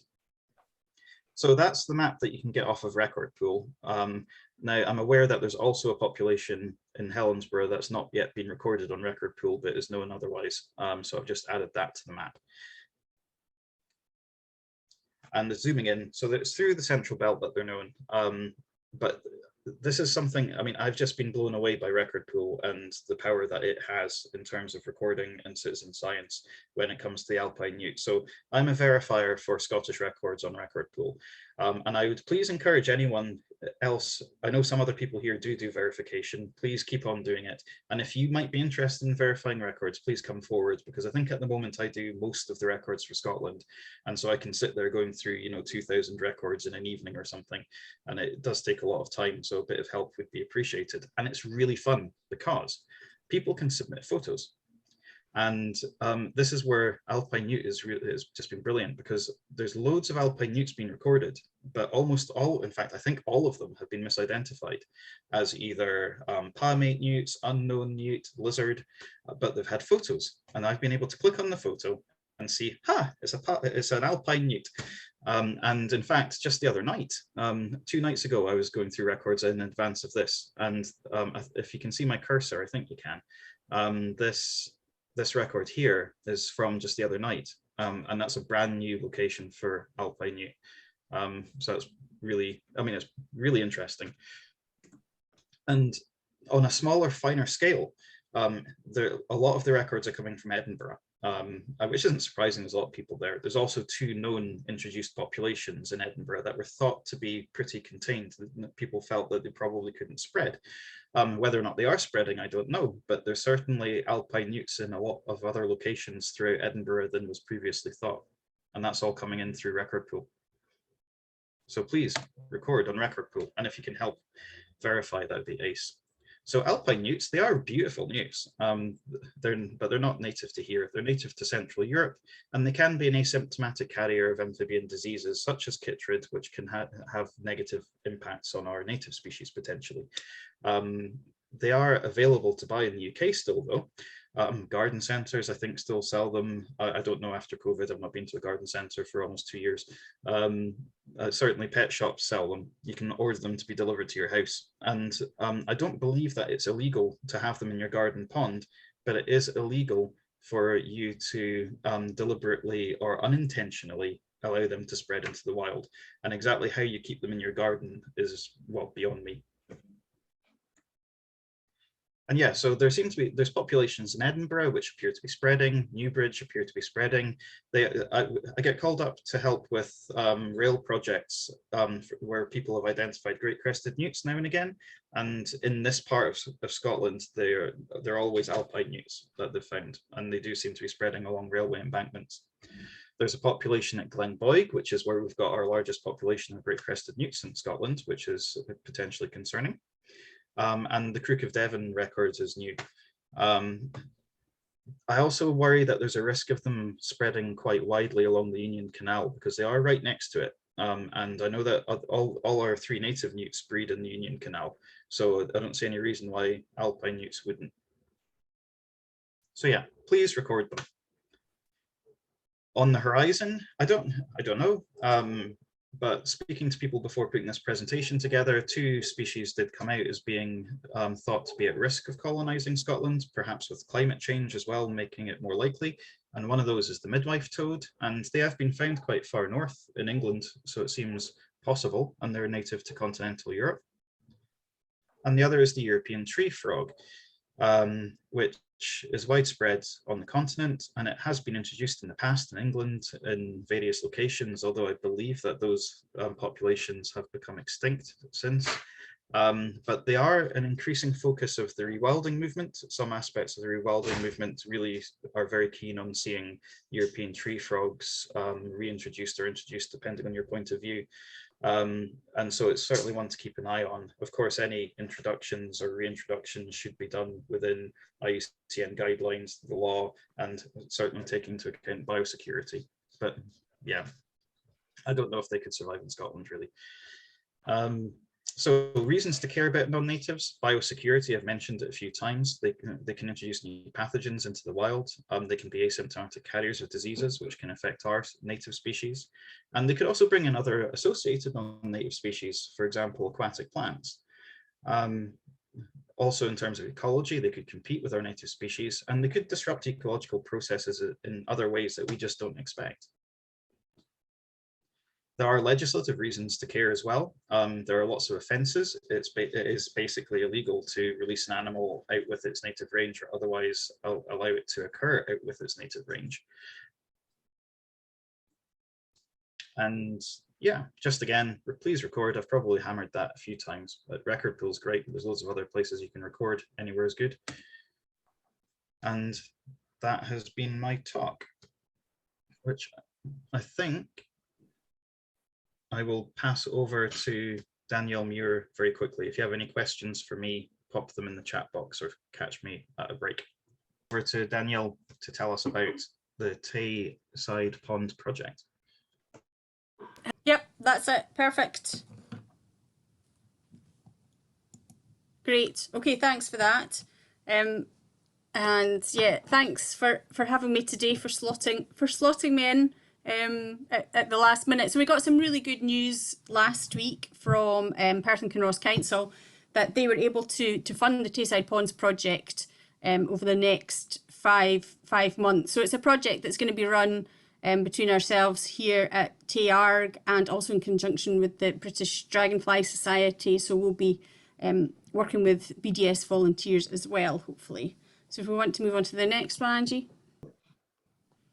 So this is a follow-on project to a SUDS project we ran a few years ago with CETA funding, and basically we aim to enhance and improve. They're mostly SUDS ponds, but there's also one or two which aren't SUDS ponds across Perth and Kinross for a whole host of wildlife, including amphibians and dragonflies and everything else that uses our ponds. And we'll be working with various community groups to manage the ponds, which is essentially going to involve removing vegetation. If the ponds haven't had any work done on them in the last few years, which I don't think they have, then a lot of them have vegetated over. And we're also going to plant native wildflowers as well to improve the area roundabout and the species available for wildlife.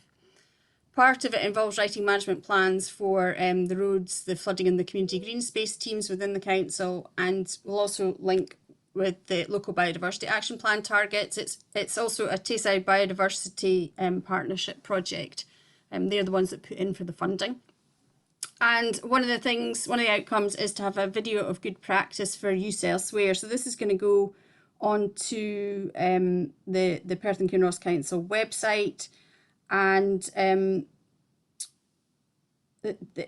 basically it's going to be looking at Suds Pond's role in reducing flooding, and most people know about this already, but also how it involves communities, how the council's biodiversity duty is helped achieved through projects like this, how projects like this improve people's well-being, how they connect blue and green spaces, and also what we're doing to help priority species.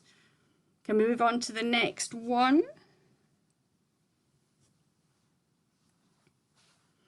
So just a few pictures of the ponds that we're going to be working at. The Suds Pond at Elm Drive in Blairgowrie. This used to be quite a good-sized pond.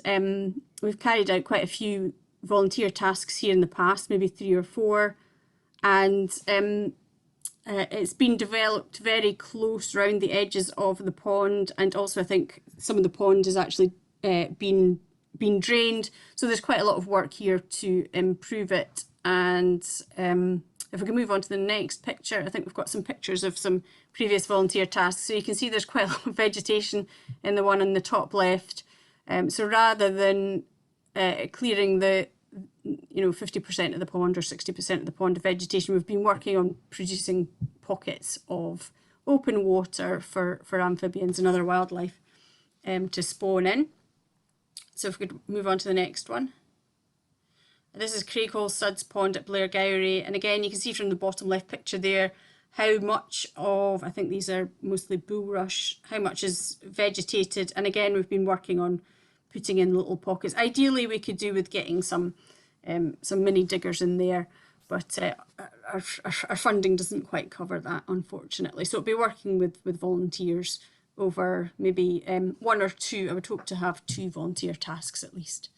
If we move on to the next one.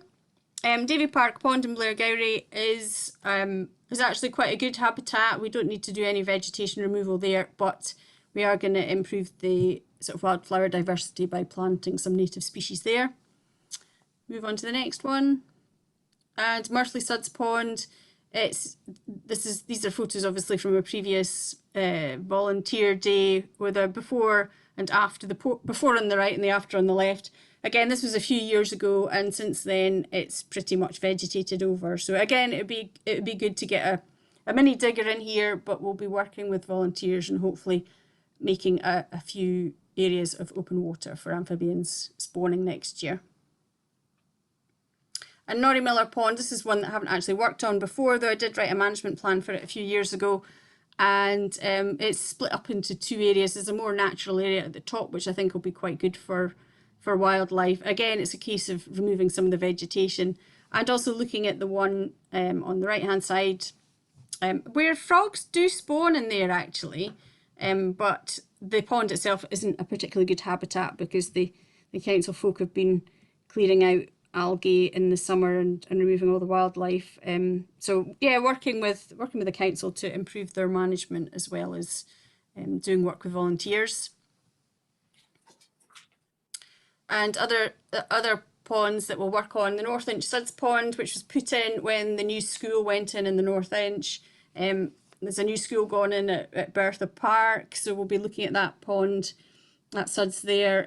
So yeah, there's lots and lots of development going on round about Perth just now. So there'll be new Suds going in, and if we could sort of get some information to developers about improving their Suds for wildlife, then that would be a real win from this project.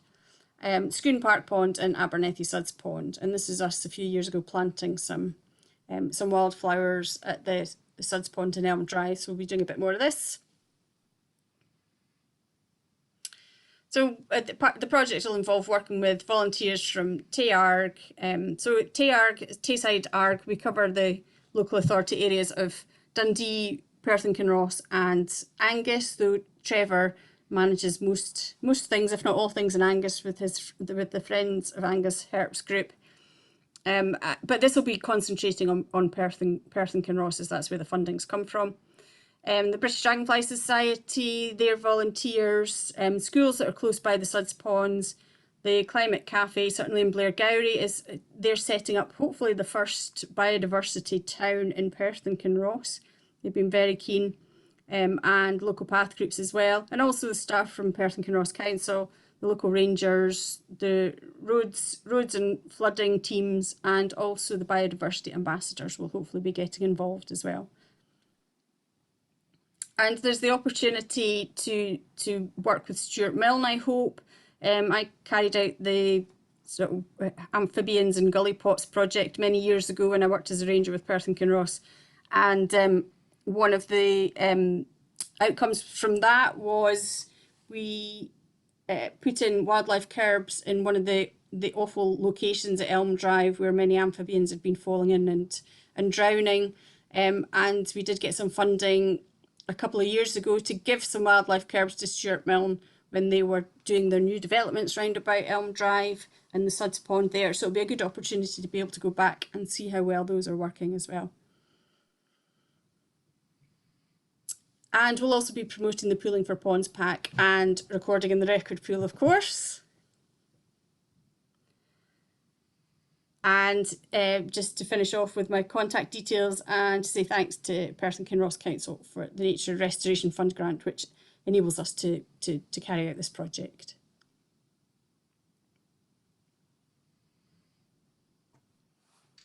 That was super. Thank you very much, Danielle. So much going on in Tayside. You guys are always so proactive with your projects. It's really fantastic. So I think we'll just move straight on to the next talk, but by all means ask questions in the chat or the question boxy thing. So up next, we have got David Bell, who's almost a mythological figure in herpetology in Scotland, and I am so excited to hear about it. We'll hear his talk. On you go, David. Okay, thank you very much. I'm the secretary of the fire group, and we have become involved in what is a fairly large project, and hopefully one which will become quite prestigious. I'd like to share a screen now, and hopefully I'm successful with this. Just bear with me. Is it coming up? Yeah, that's good. And full screen now. Is that okay? Yeah, okay. The fire group have been involved in Great Crested Newts in Fife for some 30 odd years. Our relationship with the Great Crested Newt began at Pitmeaden Forest, where we started a fairly long-term conservation project in 1987. This new project arose because of the failure of open cast coal mining in Fife. We were delighted, obviously, Pitmeaden is in Tayside. We were the Fife Amphibian and Reptile group, and we had no flagship site for Great Crested Newts. So when this site arose, it's an abandoned Scottish coal site which was to be restored. We decided to bring it to the conference because I think it is of interest because of its scale. It's very large, 90 hectares in total is being restored. There's a known presence of Great Crested Newts. It was the subject of a previous translocation and mitigation programme. It was highly constrained, a fairly unusual approach, which I think you'll appreciate shortly. And it's unusual because it has a happy ending. Normally when Great Crested Newts are involved, there's a considerable amount of negativity associated with that. As I said, we became involved through a chain of events. They may or may not have been predictable. Scottish coal and coaling in particular took over a great deal of Fife during the 90s and noughties. East Ayrshire too suffered a great deal from the desecration of this particular activity. It was providing a huge contribution to the Scottish GDP. And so basically it was an open door for them on practically every site. The Blair House site was one that had been associated with coal mining and both surface mines and deeper mining for some 200 years. And it was there were huge deposits there, and modern machinery and open casting made it viable. So the site surveys were undertaken, great crested newts were discovered, a plan was prepared, the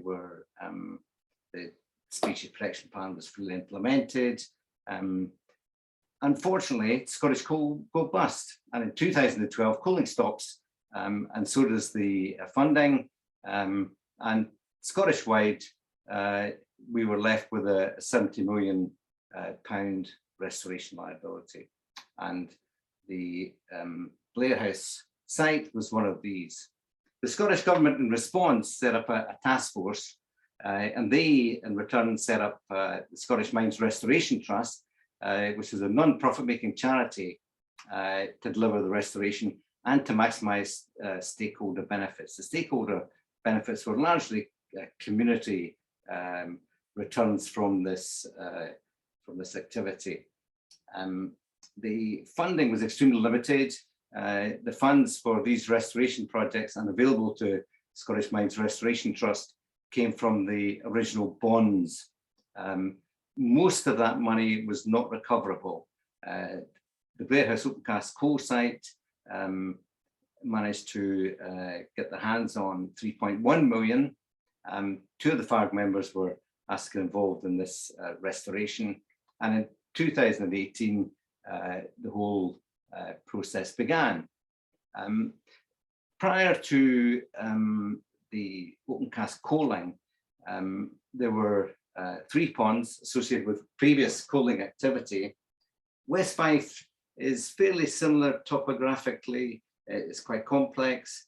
There's a lot of rush pasture, a lot of wet corners, a lot of very small ponds in fields, farmers' fields, a lot of improved pasture, terrific potential for small ponds that would suit great crested newts. And this is the Blair House site. You can see 3 ponds there in the middle of the picture, which were the original donor ponds for the mitigation project.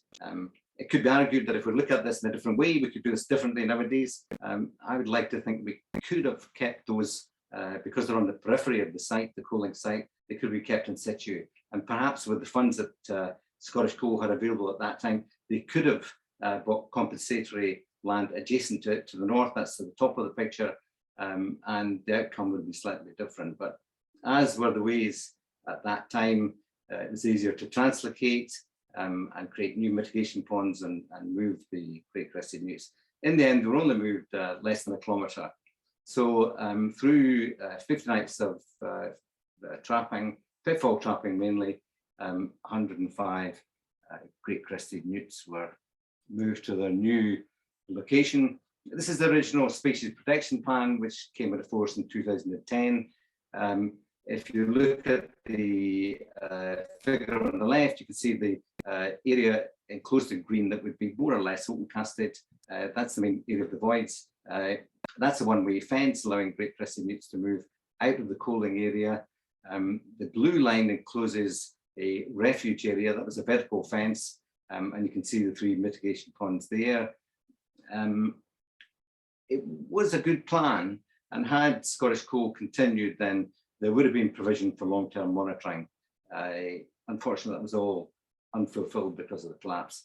The mitigation ponds are now 10 years old and beginning to vegetate over. You can see this one down in the corner. So that was the original plan. What was inherited in 2018 was this very large site. If you look at the aerial image to the left, you can see the northern void. The pumps were taken out. This was dry working. The pumps were taken out in 2012 and they flooded very, very quickly, leaving 2 large flooded areas. In the central right within that red line boundary, you can see the huge overburden, and just to the towards the bottom of the picture, there's a greener area, which is the storage area for subsoils. The refuge is that large, wet, wooded area on the left-hand side of that picture. So it's a fairly substantial site. It's compartmentalised, and the image on the right shows the northern voids as they were in 2018. There was never any question of trying to de-water those voids. Unfortunately, the funding was extremely limited. It was highly constrained from the start-up. No one was going to win in this particular situation. SMRT was set up for a fixed term. They had a couple of years of involvement here. The funding was very limited. The muck shift, because of the public safety interest, which was a priority for Scottish Government and for the local communities, grey-crested newts come very low in this whole scenario, were very limited. So it was a question of doing something very quickly with making the best of what resources were available. The liquidators, when they came in to look at this site, took over in 2013. They made no concession to the great-crested newts. They are not mentioned throughout the whole process. And unfortunately, there was therefore no lead-in for standard EPS mitigation measures. So that was slightly different. So basically, when we became involved, a very rapid consultation process took place. And when approximately 4 weeks had gone from first discussions to having a very outline SPP accepted and a license to disturb provided. I'll just push on because I'm aware we're time-wise. The first job on site was to confirm that the mitigation ponds were successful, to make sure that great-crested newts were breeding there. Obviously, we had an issue with great-crested newts escaping across the site. The original fencing had been removed when the site was closed. So we're left with a difficult decision-making process. We have mitigation ponds. We didn't know whether they'd been successful. There'd been no follow-up. Were the great-crested newts breeding there? Had there been a local extension? That was the worst-case scenario. So we had to look at the great-crested newt mitigation ponds. We did that very quickly, and we kicked off surveys on the 16th of April. By the 18th of April, we'd confirmed that the mitigation ponds were supporting great-crested newts. Therefore, that would be the locus of our effort. We were, with subsequent surveys, able to confirm the majority of the great-crested newts were still in that main refuge area. There were great-crested newts, the ones in red on the right of this plan, show the distribution of great-crested newt sightings that we found over four survey efforts. So there were great-crested newts with the site and within the site. So we had to come up with some sort of working scenario for this. So we looked at risk assessment based on standard movements from the literature that's available. We looked at what SMRT had to do in terms of restoring this site, and we came up with a very basic risk assessment. Basically, the high-risk area would be the original refuge. The low-risk areas were obviously the vehicle movement corridors from the overburden to this large void in the north. And there's a medium risk area around and including part of the original soil fund. Fortunately, it's fairly exclusive in that the majority of the great-crested newt interest that we found was with these low working areas, low risk areas. So there's a fair amount of compatibility, and the figures on the left show the relative proportion of the areas of risk. It was inevitable that we were going to be working with great-crested newts in the working area. The first thing we did after the survey on the 16th of April was get permission from Nature Scot to put up an exclusion fence. You can see the exclusion fence in black, enclosing all of the best high-risk habitat and the main mitigation ponds. The main soil store area shown in pink here was a no-go area agreed with SMRT, except with prior hand searching or prior refuge work. The main area of restoration you can see is the large void area and the fairly large overburden. Overburden is about 150 meters high. It's a huge area. So basically what we did was we had to cut our losses. We secured the sites that we had, identified the high risk areas. We secured that with a fairly large fence of about 1.6 kilometers. We used HDPE, which is not, it's a personal preference for means of tensioning and retensioning, especially when the subject of vandalism, as this particular site was. They're also less easy to climb than the woven types of fencing. Great crested newts are very good climbers. The photograph on the left here is a great crested newt, about 700 or 800 millimeters off the ground in some fairly dense juncus. They are good climbers, and one of the things that I'd love to have done here was to use some sort of open trench pitfall trap arrangement with escape ramping, rather than use the plastic installations. I think it was an opportunity. We didn't have the time to implement it because it would have taken lots more agreement, but I think there must be a more environmentally friendly way of containing great crested newts than the standard fences that we use nowadays. So we had a one-way fence, and about 2018 and 2019, both spring and summer, we carried out salvage. That's the only way to describe it. The salvage was through bottle traps, Dewsbury traps, which were semi-permanent. Nice nighttime torchlighting at ponds and along the moisture corridors, which we'd already mapped in the original survey time, and obviously translocation of eggs and netting. All of these went to the mitigation ponds. A total of 81 great crested newts were moved to the 3 mitigation ponds. Not a great deal of great crested newts. This is a medium population and fairly typical in Scotland, I would guess. We don't have the large populations that people are lucky enough to have further down south. One of the pleasant surprises was that the colour variation in great crested newts on this particular site. There was a range of different types of ponds. There were some very old settlement ponds that had done their job and been allowed to revegetate. There were some settlement ponds that were still working, carrying very high levels of small particulates, suspended particulates. And you can see the paler great crested newts here came from the fairly turbid ponds, whilst the darker ones came from these well-vegetated ponds. So a wonderful illustration. It was a nice surprise for us because normally when you work on a site, ponds are of a similar nature and you don't have such a vivid example of how they can change their pigmentation in response to the backgrounds. It's also well known in larvae, and I'm sure everyone knows that as well. Early on, this is the best part of all. Early on, it decided that Forest and Land Scotland would be a good owner of this site. They were offered the site and they very quickly took it over. There's a fantastic land management plan for the site, which is online. You can download that and have a look at it, criticise it, comment publicly. And we will begin working with them with a programme of habitat management this winter. And it'll mirror our work that we've done at Turfundy since 1987. It's a new flagship site for us in Fife. We're absolutely delighted. It's a big site. Working with Forest and Land Scotland, we have a mechanism for delivering our own ambitions. At the moment, we don't have a well-defined action plan for the great crested newts. We hope to have a clearer idea by the end of this year and perhaps right one early next year. But it's a fantastic opportunity to do something in the long term, and we are extremely pleased.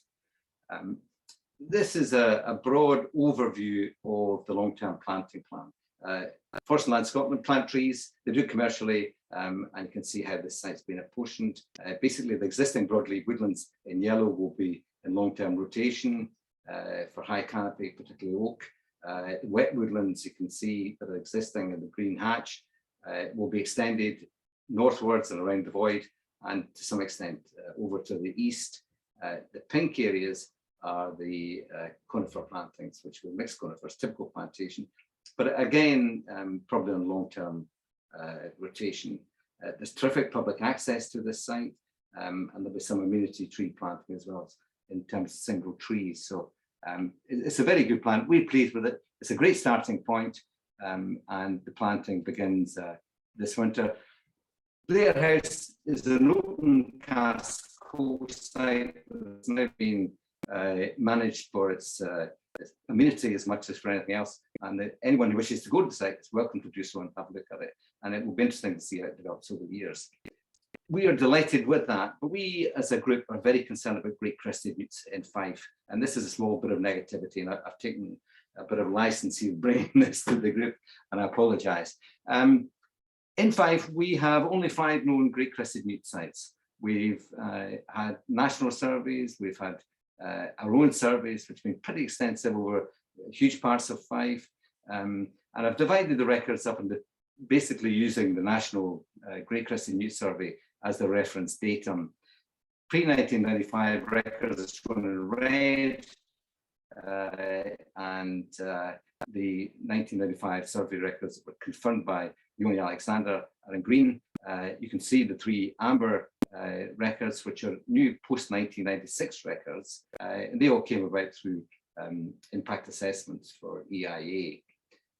We have surveyed the whole of Fife. We did it back in the 90s, some 500 ponds, but we used the 1950 1 to 25,000 series as our baseline. We surveyed every pond on that site. Clearly, these sites in the west were overlooked, and it's an area in which we need to do a great deal more to locate new great crested newt sites. Great crested newts are not popular with landowners and farmers.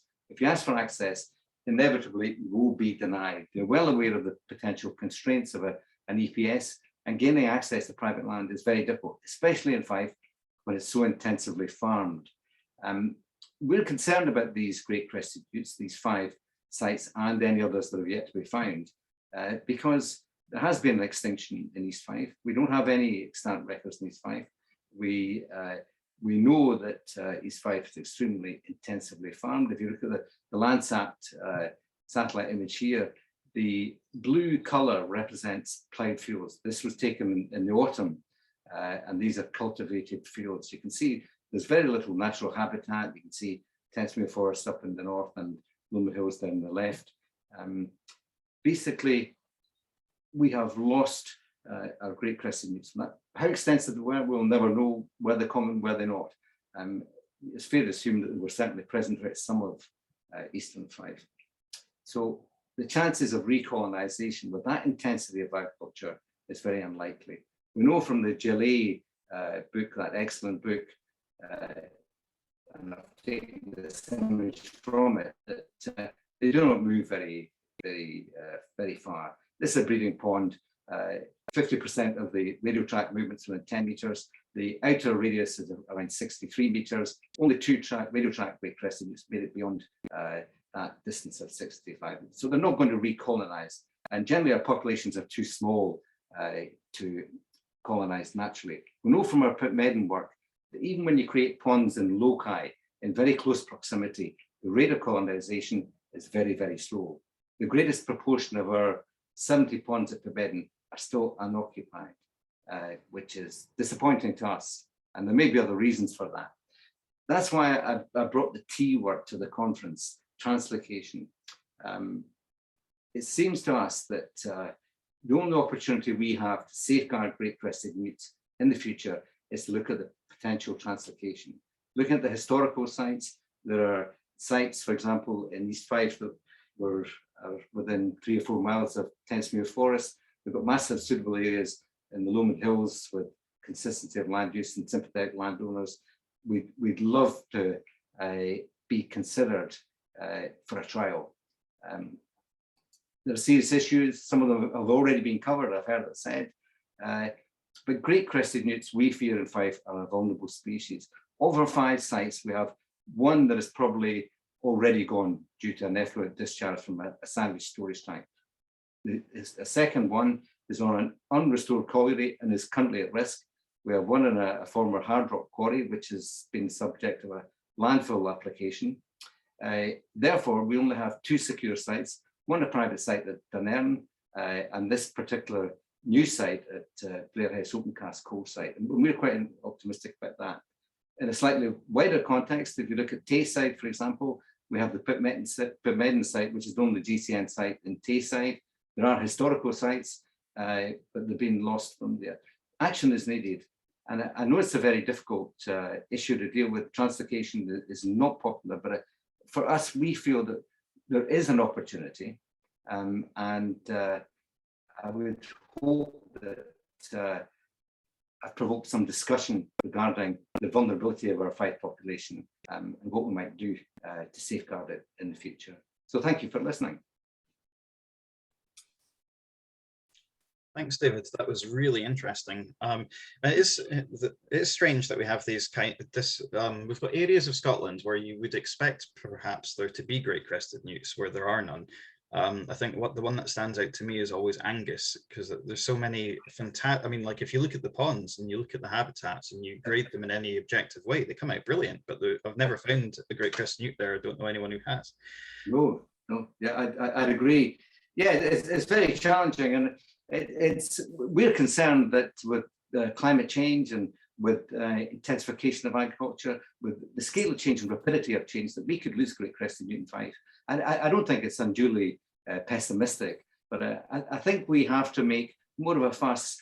There's a great deal of effort and funding put into many other flagship species. Yeah. Great crested newts don't get a share of the cake. That would be my argument, but it's perhaps unfair. Well, I think the idea of a conservation translocation is interesting. I'm working on a conservation translocation of a different species, but also a not very popular, like not like cuddly species. So I think there's possibilities for these things. Maybe we could talk about that, and maybe talk about that. I don't know. I see it as being beyond the scope of ARG. I think it has to be academically supervised. Probably, but we would provide whatever on the ground expertise we have. But I think it's beyond my remit. But I took the opportunity to provoke this discussion. Yeah. And it was, believe it or not, I don't know if you know already, but I worked on the Blair House translocation when it actually happened, but lots of people did, so it wasn't just me. That was the 4th project Caledonian Conservation ever worked on. So you did the original translocation. Yeah, I would love to go back there. Yeah. I've got loads of photos of maybe, but yes, we are running behind now. So if anyone has any questions for David, pop them in the chat thing. So welcome back, everybody. Next up, we have a talk by Sheila Gundry at Froglife. And it's about their project in the Forth Valley in Fife, and I'm personally really excited to learn more about this and hear about it. So I'll pass over to Sheila. Thanks so much. So as I said, we're off to the Forth Valley after some lovely trips around Scotland, now to the Forth Valley. And can you all see that okay? No problems with the screen share? Yes, lovely, good. Right, so I'm going to start in the beautiful Flanders Moss National Nature Reserve, and we have adders, we have a sand lizard, we had 3 of our amphibian species, and working with Nature Scot, we decided that one of the important areas was to create new ponds as one of the main important areas to improve in that area, along with some woodland work. And so that's the start of some pond creation there, and you can see some lovely blue sky, which I can guarantee didn't last long in Scotland in that pond creation. We had a few more issues than it looks like there, but still we had some we ended up with some great new ponds at Flanders Moss.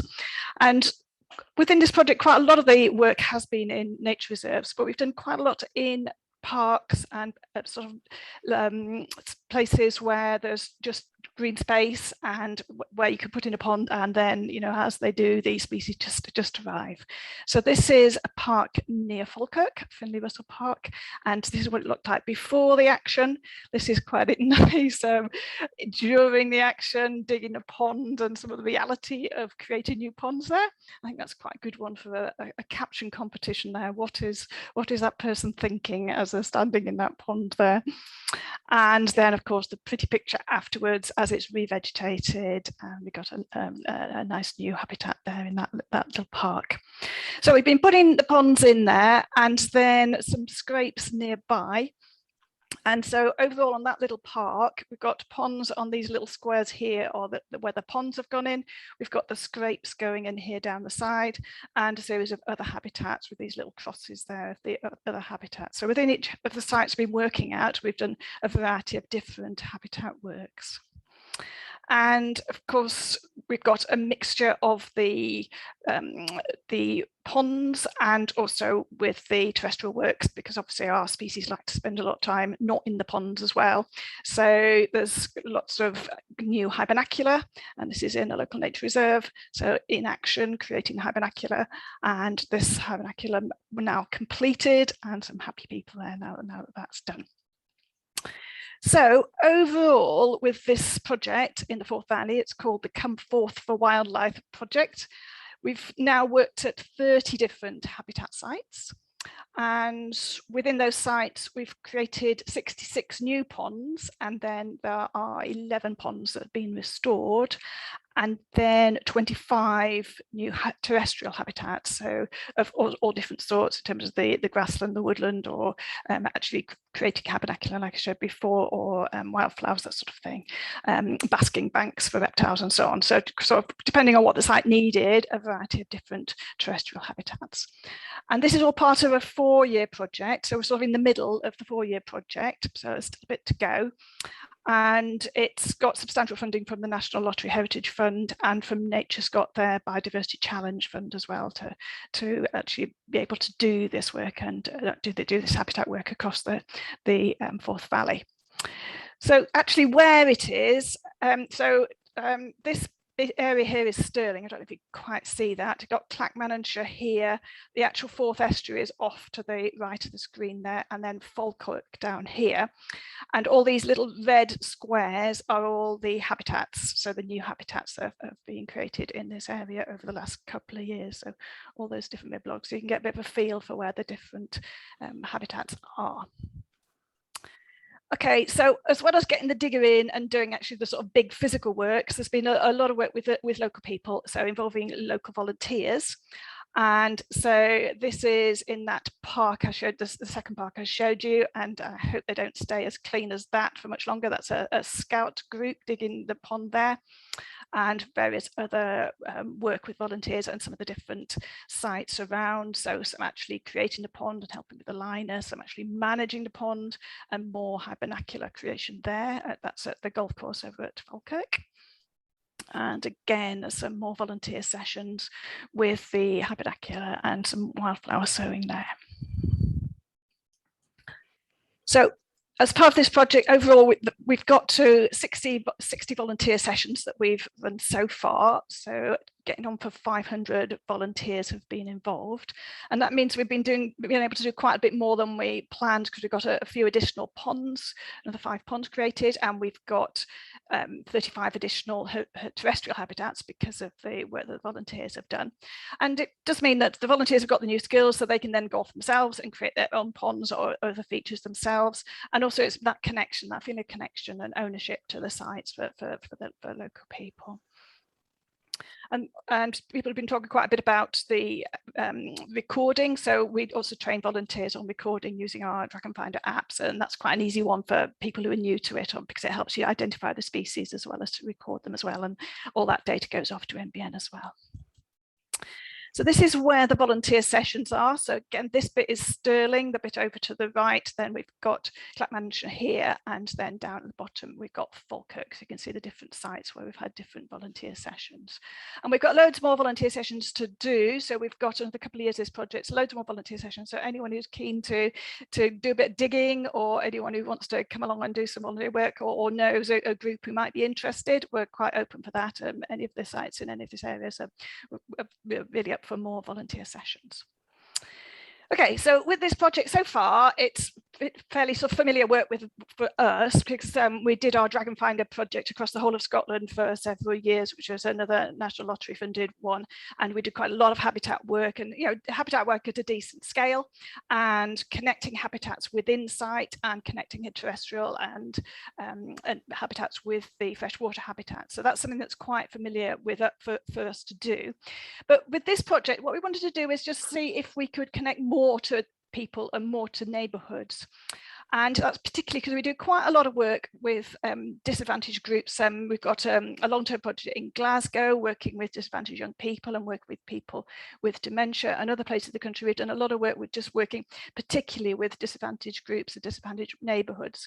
So with this particular project, we thought we're going to see if we could actually connect some of the habitat sites with the with particular neighbourhoods, and particularly some of the disadvantaged ones. So this next slide, this shows you the sort of the plan. So that we have some sort of green space, and in that green space we've done our big habitats work with our big digger, getting the digger in there, so putting in ponds here or another one here. So we've done that in the wherever it's needed in the green space. And then with a neighbourhood, we'd then work with people within that neighbourhood and just see what can we do? What have you got in your garden or the green space nearby your house, and how many ponds or other features can we get in? So in this little diagram here, you can see they've got the big ponds here, and then little ponds sort of dotted around in people's gardens where they're willing to have ponds. If they're not willing to have ponds, maybe they want to have wildflower areas, or maybe they want to have hibernacular. And then whatever they have in their gardens, well, how can we connect these? So you can see a little hedgehog there, and hopefully they aiming for toads or other amphibians to be able to move back and forwards as well between the gardens and reptiles in suitable areas as well. So the idea is that, right, let's work with the whole area and see, right, what features can we get in? How much can we encourage people to put different features in their garden or in green space nearby their garden if they haven't got a garden themselves? And then how can we connect these all together? So these are our neighbourhood wildlife corridors. So here's just sort of a classic little bit of wall, and solid wall, and nothing can get through, a bit of just sort of an edge of a garden, and this is what can happen.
Okay, I'm going to draw it to an end now. I think we've seen enough of pond making now, so we're just going to round it off before we get too far. There we go. So finishing off there, and then obviously we'd get the plant species and so on, and after that. So those sorts of things going on, and lots of different gardens within the neighbourhoods.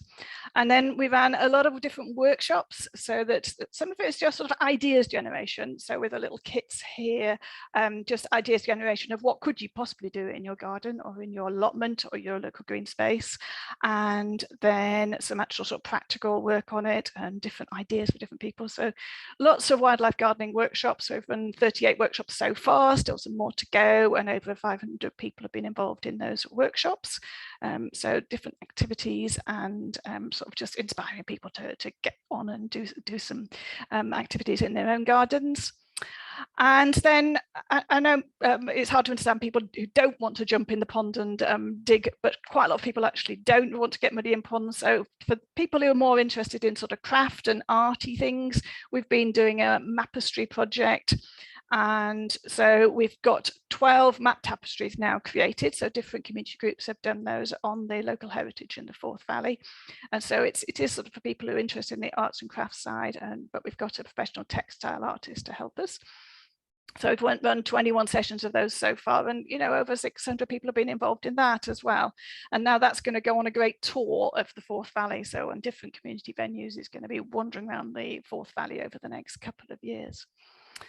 And then we've just done as many different engagement activities we can think of. So just about any event that goes on in the Forth Valley, we're there, and we're doing pond doctor activities, and we're doing it in sort of pop-up events in different places. So we're sort of supporting people with their ponds and just involving people as much as possible in ponds and other features, other wildlife features to help our amphibians and reptiles. So creating their ponds or restoring them or managing them, or other wildlife gardening advice. And so we've run over 20 of those events, and we've got loads more of those to do, and getting on for 3,000 attendees for that. So the overall plan then with the neighbourhood wildlife corridors is finding these key areas that are not too far from the big ponds that we've been doing, the big habitat creation we've been doing, and finding different ways of engaging people. How can we engage people and interest people and inspire people? Lots of resources to help. We've got an augmented reality thingy for mobile phones so you can visualize how you're going to create your pond. And so we've now worked with over 15,000 people within these neighborhood wildlife corridors, just in those specific areas in this patch in the Forth Valley area. So this is one specific bit. Now, just so you can orientate yourself a bit, we're in sort of Falkirk is down on the sort of to the left of that map, and then this is also the Grangemouth area over on the right, and the M9 coming through here, and this is the River Carron going through and into the estuary, into the Forth estuary there. So these purpley blobs are up in the top corner, down the bottom here, and the calendar one here, and there's one just sort of hidden over here. These are the big habitat sites. So those are the main habitat sites, and that's Finley River Park, the one I showed us, the park that I showed early on in this presentation. So if you keep in mind where those are, and then these are the blue blobs are where we've got ponds have been created within people's neighbourhoods, within the gardens and other green spaces around in the neighbourhoods. And we've got some restorations here, which are the little triangles, and then some of the terrestrial features marked around there. So you can see so we've got certain areas where we've got these big habitats, and then these links to the gardens and the neighbourhoods here, and down the bottom the links between the major habitats and within the neighbourhoods. But then if you could just hold that in mind, I'm just going to add another layer so that it's a bit of a horrendous map, but there's an extra layer there which shows how some of the connections work. So if you remember, we've still got these red blobs dotted here and here, which the major habitat works. And then we've still got these blue little marks, which are the little ponds and the terrestrial features. And then these are actually connected by these yellow areas, which are the woodland areas, and then the greener areas are the grassland areas. So it's sort of of fits in that we've got in the places where there weren't certain habitats, those habitats are now created. We've got improved habitats in the more wilder areas, and then we've got improved habitats within the neighbourhoods, and then all connected there with the different the woodlands and the grassland areas to connect them all together. So after that map, I'm going to leave with a lovely toad there. So that's just a quick zoom through some of the things that we're doing there. But as I say, if people want to get involved in the volunteer work or in any of the public events that we're doing, we're really interested in anyone who's doing that, and anyone who's working in that area as well. I'd be really interested to hear what you're doing and how it connects to this project. So thank you very much. A quick zoom through, and that's me done. Thank you, Chris. That was awesome, Sheila. I mean, you've done so much there, and I'm always blown away with Froglife's engagement. Like, the reach is amazing, and the outputs are phenomenal. It's just fantastic. Thank you. And yeah, I'm based, and so my company is also based in the area that you're working in. So I live in Clackmannanshire, and my company is based in Stirling area. It would be interesting to see if there's a way to link up sometime. Yeah. Now, we've got one question here, which isn't specifically about your project, so you may or may not be able to answer it. I don't know if Roger might be able to answer it alternatively. But Natalie's asked if Froglife's Dragon Finder app data will be shared with local record centres. What we're doing at the moment is we're sharing it with NBN. And so it is on NBN. But we've then local record centres can access it from NBN. We found doing it individually, since we're quite small, doing it individually with every single record centre as well was getting quite complicated, and so we just think put the whole lot on NBN. So that's the plan at the moment. Okay, cool. Well, I'm sure Natalie will be familiar with that, being as it is that she is from the Wildlife Information Centre Record Centre. Cool. So that's great. That's really good timing. I don't think there's any other questions. So thanks, Sheila. We'll just move on to the next talk, which I'm really excited about. It's Jeanette Hall, who is also from the same group as David O'Brien from earlier, and talking about adders and wind farms. So on you go, Jeanette. This is actually my own picture of an adder, so I'm very proud of it, although it's not on one of our study sites. So to get on with it, as we know, British adder populations are small and fragmented, and various studies have shown numbers to be declining, although populations in the Scottish Highlands are much less well studied than in the rest of Britain, largely due to the small and fragmented populations of herpetologists. In general, for adders, as for many other species, conservation efforts usually focus on nature reserves, which is great, but they tend to be managed for a whole range of species, including predators of adders, like birds of prey. And reptile reintroduction and reinforcement projects often suffer high losses to avian predators. One example that we learned about a couple of years ago was in Hungary, where they were introducing meadow vipers, and a lot of them were eaten by birds of prey. Wind farms, on the other hand, contain large areas of habitat suitable for adders, and the negative impacts on raptors are well known, and most wind farms are managed to deter raptors. So perhaps they provide refuges from predation. It's an apparently simple syllogism. Raptors are bad for adders, wind farms are bad for raptors, maybe wind farms are good for adders, or in other words, my enemy's enemy is my friend. And there are a lot of wind farms in Scotland, and the number's increasing. They're amongst the cheapest and most technologically mature deliverers of renewable energy, and Scottish Government are promoting their development. Compared to hydrocarbon or nuclear-based electricity generation, they require a lot of land. Renewable energy generally requires a lot of land, and may include features potentially hazardous to wildlife, including wind, wave, and tidal turbines and solar farms. Now, don't all boo, but these things do eat reptiles. Wind farms are well known for affecting birds through direct mortality from collision with rotor blades and through displacement, either through direct habitat loss or disturbance from people, noise, etc. And avoidance of wind farms by many raptor species is well documented. Several studies have shown declines in raptors after wind farm construction in the immediate area of the wind farm. One American study showed a 47% decline, and many have managed to deter these species in order to avoid killing them, which could be really good news for the things they eat. So we decided to study adder populations on wind farms to see if we could find evidence of lower attack rates from avian predators and whether population densities were higher than in the wider countryside.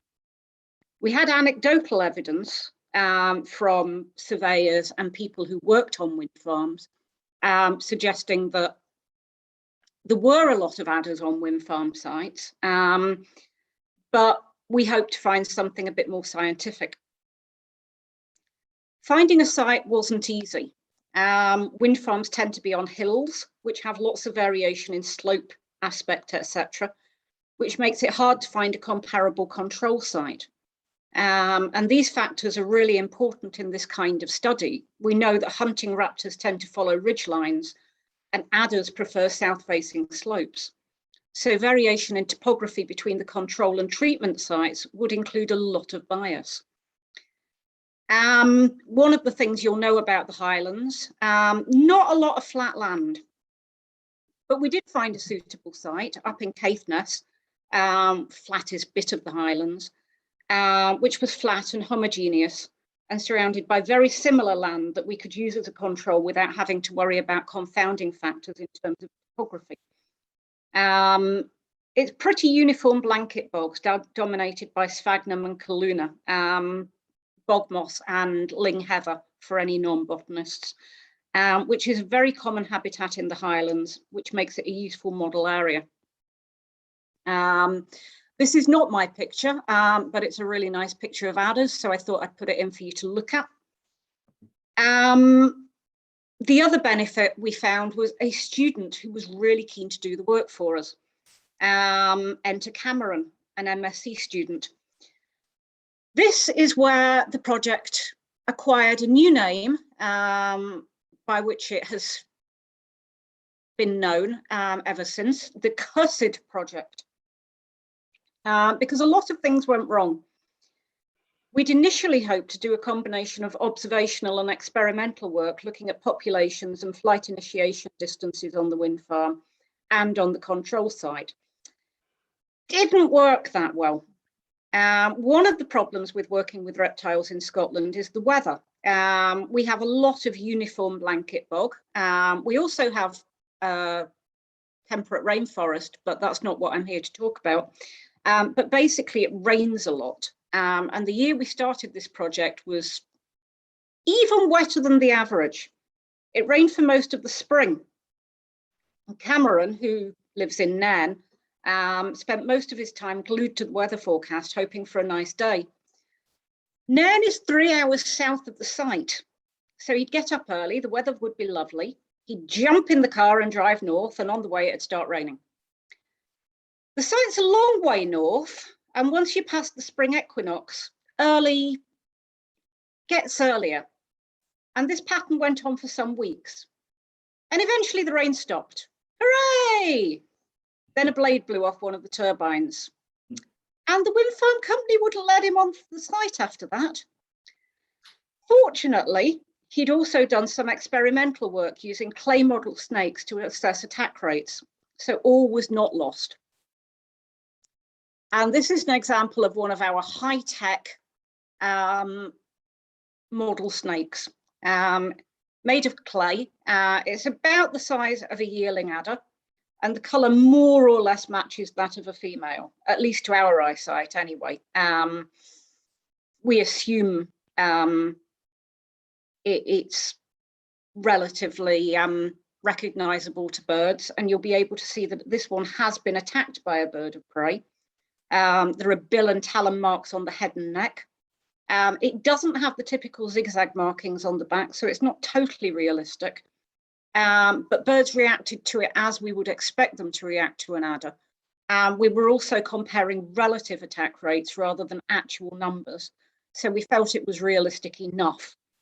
Attack rates were generally on the head and the back of the neck, so it looks like they were reacting to it as they would to a real animal.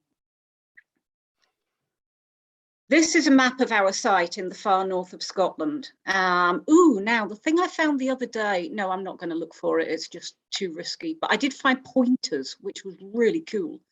But anyway, this is a map of our site in the far north of Scotland.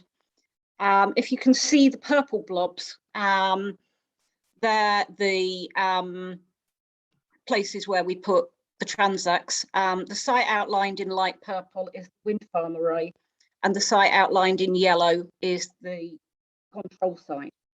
And we set up a series of transects in the turbine array, which are T1 to TT6, if you can see them, and CT1 to CT6 in the control site, which is where it says flows of Lenus.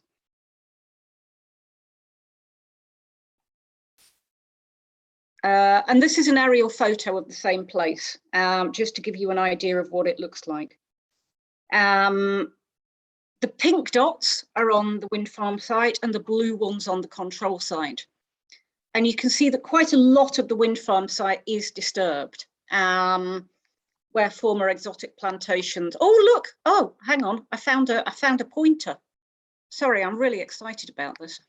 There we go, laser pointer. So the wind farm site, a lot of it's disturbed, where former exotic plantations were felled. But we made sure we laid out our transects on areas with the same type of blanket bog vegetation as in the control site. Cameron surveyed all the transects 4 times over a month, looking for marks of bird attacks on the clay models, and got enough data to write up his masters, which was a hell of a relief for everyone. But that's just 1 year's data, and we wanted to extend our study. And we found a useful supply of herpetology students at Bangor, which is a long way from Scotland, but they're very enthusiastic. And 2 of them, both called Sam, were keen to come north. We wanted to expand the range to further sites, but although we found a suitable area, we couldn't get permission to use it. But even then, 2 years' data is better than 1, so we persisted. And things continued to go wrong, but in new and excitingly different ways. One of the risks of working on a wind farm is wind. Who'd have guessed? And because, as I say, there was a loss of a turbine blade the previous year, the wind farm company were really keen to be very, very careful about health and safety. So we impressed upon the students the need to be careful, and especially not to go to the wind farm if it was too windy. And they took this to heart, but they were also keen, and they were unwilling to pass up on a day's field work. And one day, David got a phone call from one of the SAMs who was at the site, wanting to discuss whether it was safe enough to continue with field work, because it was a bit windy. David asked how windy, and the SAM explained that he couldn't get the car door open, but he was quite sure he'd be able to get out of the window quite safely. We didn't think that this was a good idea. As I say, there are a lot of herpetology students, but we quite like them and we wanted to keep them safe. But eventually we had enough data to analyse. I think having the pointer on stops me being able to go between slides, but let's have a go. There we go. So we had enough data to analyse using general linear mixed effects models, and we made a graph, well, 2 graphs. Because one of the other things that went wrong, sorry, the sniggering in the background here, was the invasion of the marauding sheep, which weren't meant to be on site, but Highland sheep don't always stay where they're put. And 2 of the transects on the wind farm site ended up quite heavily grazed. One was actually trashed and we replaced it with another one the following year. But it did give us the opportunity to consider the impact of grazing on the system as well as wind farms. So after 2 years, tears, sweat, mud and field work. The tears and sweat weren't actually mine, although some of the mud and field work were. We ended up with 2 graphs, which showed that avian attacks were lower on wind farms than in control sites. but attack rates were higher where there were sheep present,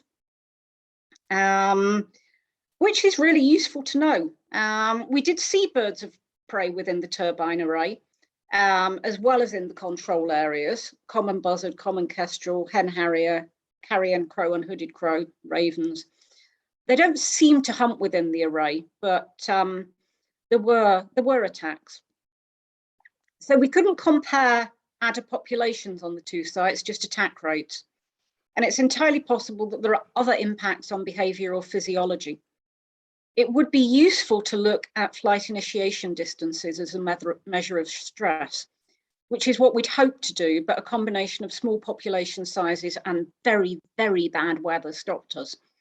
There has been a study in the Western Ghats on the superb fan-throated lizard, which found complex impacts on behaviour, physiology and morphology, resulting from predator release and density-dependent competition. And we think that this is an area worth further exploration. Typically, when we're planning and carrying out conservation work, we do it on nature reserves, as I say. But as I said at the beginning, these are managed for all wildlife and often have lots of potential reptile predators. And I mentioned the Hungarian reintroduction site earlier. So we think there's an opportunity perhaps to have further reintroductions on wind farm sites. They're developments that are happening anyway, and they use a lot of land. So it does make sense to think of ways in which they can be better managed for wildlife and what kinds of wildlife are most likely to benefit.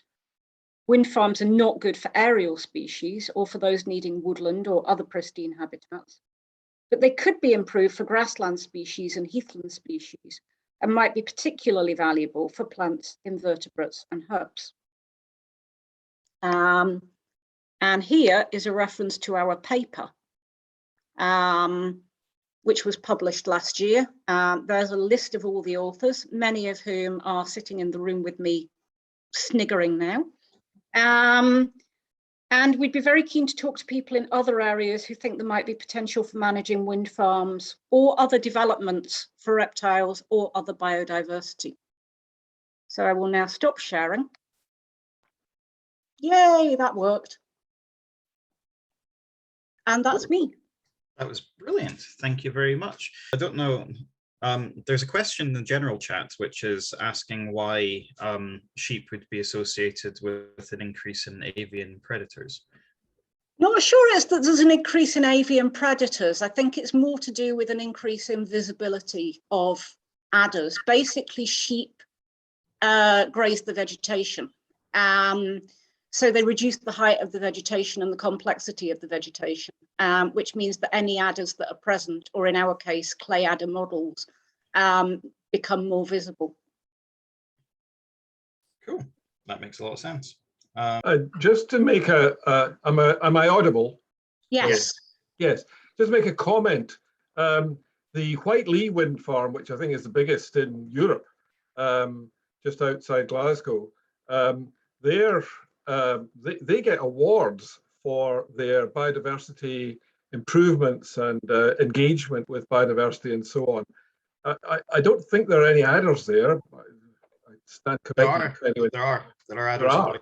Yeah. Okay, but they seem to have a really good relationship with biodiversity in general. So maybe White Lee would be a really good place to study this kind of thing. It's huge. Yes, it could be potentially. I don't know White Lee well enough to know about the availability of control sites where topography wouldn't be a problem. Chris, what do you think? Oh, quite a chip in there. We did look at White Lee because I went out there with some Nature Scott colleagues, and it's the topography is too variable. That was the big problem. And Jeanette and I had to drive over a lot of the Highlands to find a bit that was flat and had a control site close enough to it. Yeah, I think it might. Future opportunities we're thinking about would be in maybe the plain of Rakosh in Hungary and in the Iberian Peninsula, where they've got nice plateaus. I think there's also potential for managing wind farms better for biodiversity, but it's harder to do the actual work unless you've got a good research, unless you've got a good control site. Yeah, I mean, at the start of your talk, when you were talking about the difficulties of topography, Camster was the wind farm that popped into my head actually as being, and then you went and that's the one that. Yeah, you know your wind farms, Chris. But yeah, Whiteley is huge and variable. I mean, it could be a great site for trying to do work with adders. Yes. But I think it'd be difficult to do a controlled study there. Yeah, I think this is an important distinction. There's a lot of potential on all wind farm sites, I think, for managing them better for biodiversity. And I guess the more that is done, the more opportunity there is to do a sort of multi-site study. But in terms of actually documenting what is definitely the impact, it is complicated by topography. One thing I'll quickly chip in, we were in a bit of a race with an American team who were looking at a similar sort of thing. And not only was our project cursed, but theirs was cursed as well because their site caught fire. Which really wrecks. Yeah. I mean, by comparison, your project was a breeze. Oh.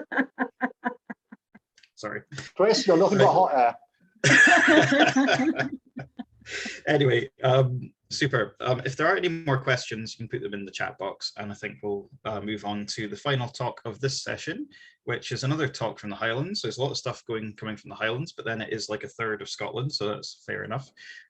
So Stephen Corcoran is going to tell us about overwintering palmate newts and cairngorms. So on you go, Stephen. Hi, good afternoon, everybody. I've not got any slides. It's just a very short talk. It's more just a bit of an anecdotal evidence.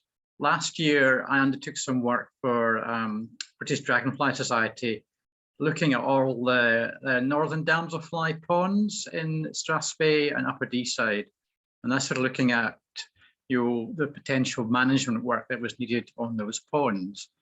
Now, because you're at a pond, you obviously have to do some pond netting. So this work all happened in November and December last year. So I visited, I netted 37 ponds in Strathspey and Upper Deeside, looking for northern damselfly larvae, and also I collect data on any amphibians that I found in those ponds. And I was quite surprised that of that 37 ponds, I found newts present in 22 of them. And 20 of those ponds that I netted had palmite Fs, and including one pond that also had some great crested newt Fs. And of those 28 also had palmate adults as well. And then there was a further 2 ponds that had some palmate adults present in them. So it was just a more, I was quite surprised to find so many, overwintering, newt larvae. And sometimes the numbers on some of the ponds were 100 plus, 50 plus, 20 plus. Some might have been only a couple. But I wasn't doing extensive netting. I was only probably netting for 20 minutes, half an hour at most of these ponds. And these ponds all varied in different sizes, between 50 meters square to nearly 2,000 meters square. So they weren't enormous. I didn't find it. I only found one pond with a frog tadpole in, and no toad tadpoles, and no adult frogs or toads either. So it's just an interesting observation that I wasn't quite expecting to quite see so many. And that's really it. It was just to see what if others have been seeing that. People probably don't actually do survey work in November, December. But for northern damselfly, it's really good because the larvae are active at that time of year, and they're really easy to find. So that's just all I've really got to say there. If anyone's got any questions. That's really interesting, Stephen. I have noticed palmate newt larvae, at least I assume palmate newt, because the ponds that I've noticed it in, I've never found smooth newts in. Larvae overwintering, and more so the further north, but that's totally anecdotal. David has asked if there's any hibernaculum creation. In what respects is he meaning there? David's sorry, I was wondering for the white Lee one from Eric's comment. Sorry. Oh right, my bad. Okay. My bad. That just popped up. Yeah, I was confused myself. Sorry about that. I'm going to ignore the chat box now. Oh wait. Roger has his hand up. Roger, go for it. Just one quick comment. It was very interesting that you reported finding at least one frog tadpole in November, December. We've had some work that we did a few years ago on the amount of overwintering by frog tadpoles, but not toad tadpoles in Scotland, and it's still an area that needs further investigation, because we found some ponds where overwintering by frog tadpoles was common, and there's kind of anecdotal and some published evidence of that around the country, but it's to what extent it happens is still a bit unclear, I think. So it needs further investigation. Yeah, I know I'd heard that as well, Richard, in the past, which is why it wasn't unexpected, but I think it was the numbers of the newt overwintering was quite unexpected. Yeah. So Eric's put a point in the chat actually saying that. So Eric Patterson says that he was involved in a project looking at the annual cycle of newts in a pond, and he had the highest count of palmate newts in December. Yeah, there you go. Maybe it's something they do because maybe there's less predation potentially, that they can grow slightly bigger and then metamorphosis in the spring. I don't know. Be interesting to follow that, to see what happens to them when they actually metamorphose into adults and leave the ponds. Yeah, Marcia Ray said that she found newt larvae last week in Alness, and saying it'd be interesting to check again November, December. Certainly would be. I wonder if some of these things are like in other life, like I do a lot of spider stuff, and there's various spiders that are considered very rare, but they tend to be spiders that occur with their adult phase in winter, and not many people look for them in winter. I wonder if we just don't really know what's going on with newts because nobody's looking. Yeah, it could be, yeah.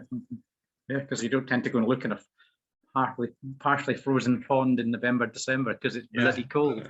I have been contracted to look in ponds in January before, actually, for newts, which was interesting. Eric said that his newts were adults, and there's a short note in the HARP bulletin, and he's provided a link in the chat. Yeah, good.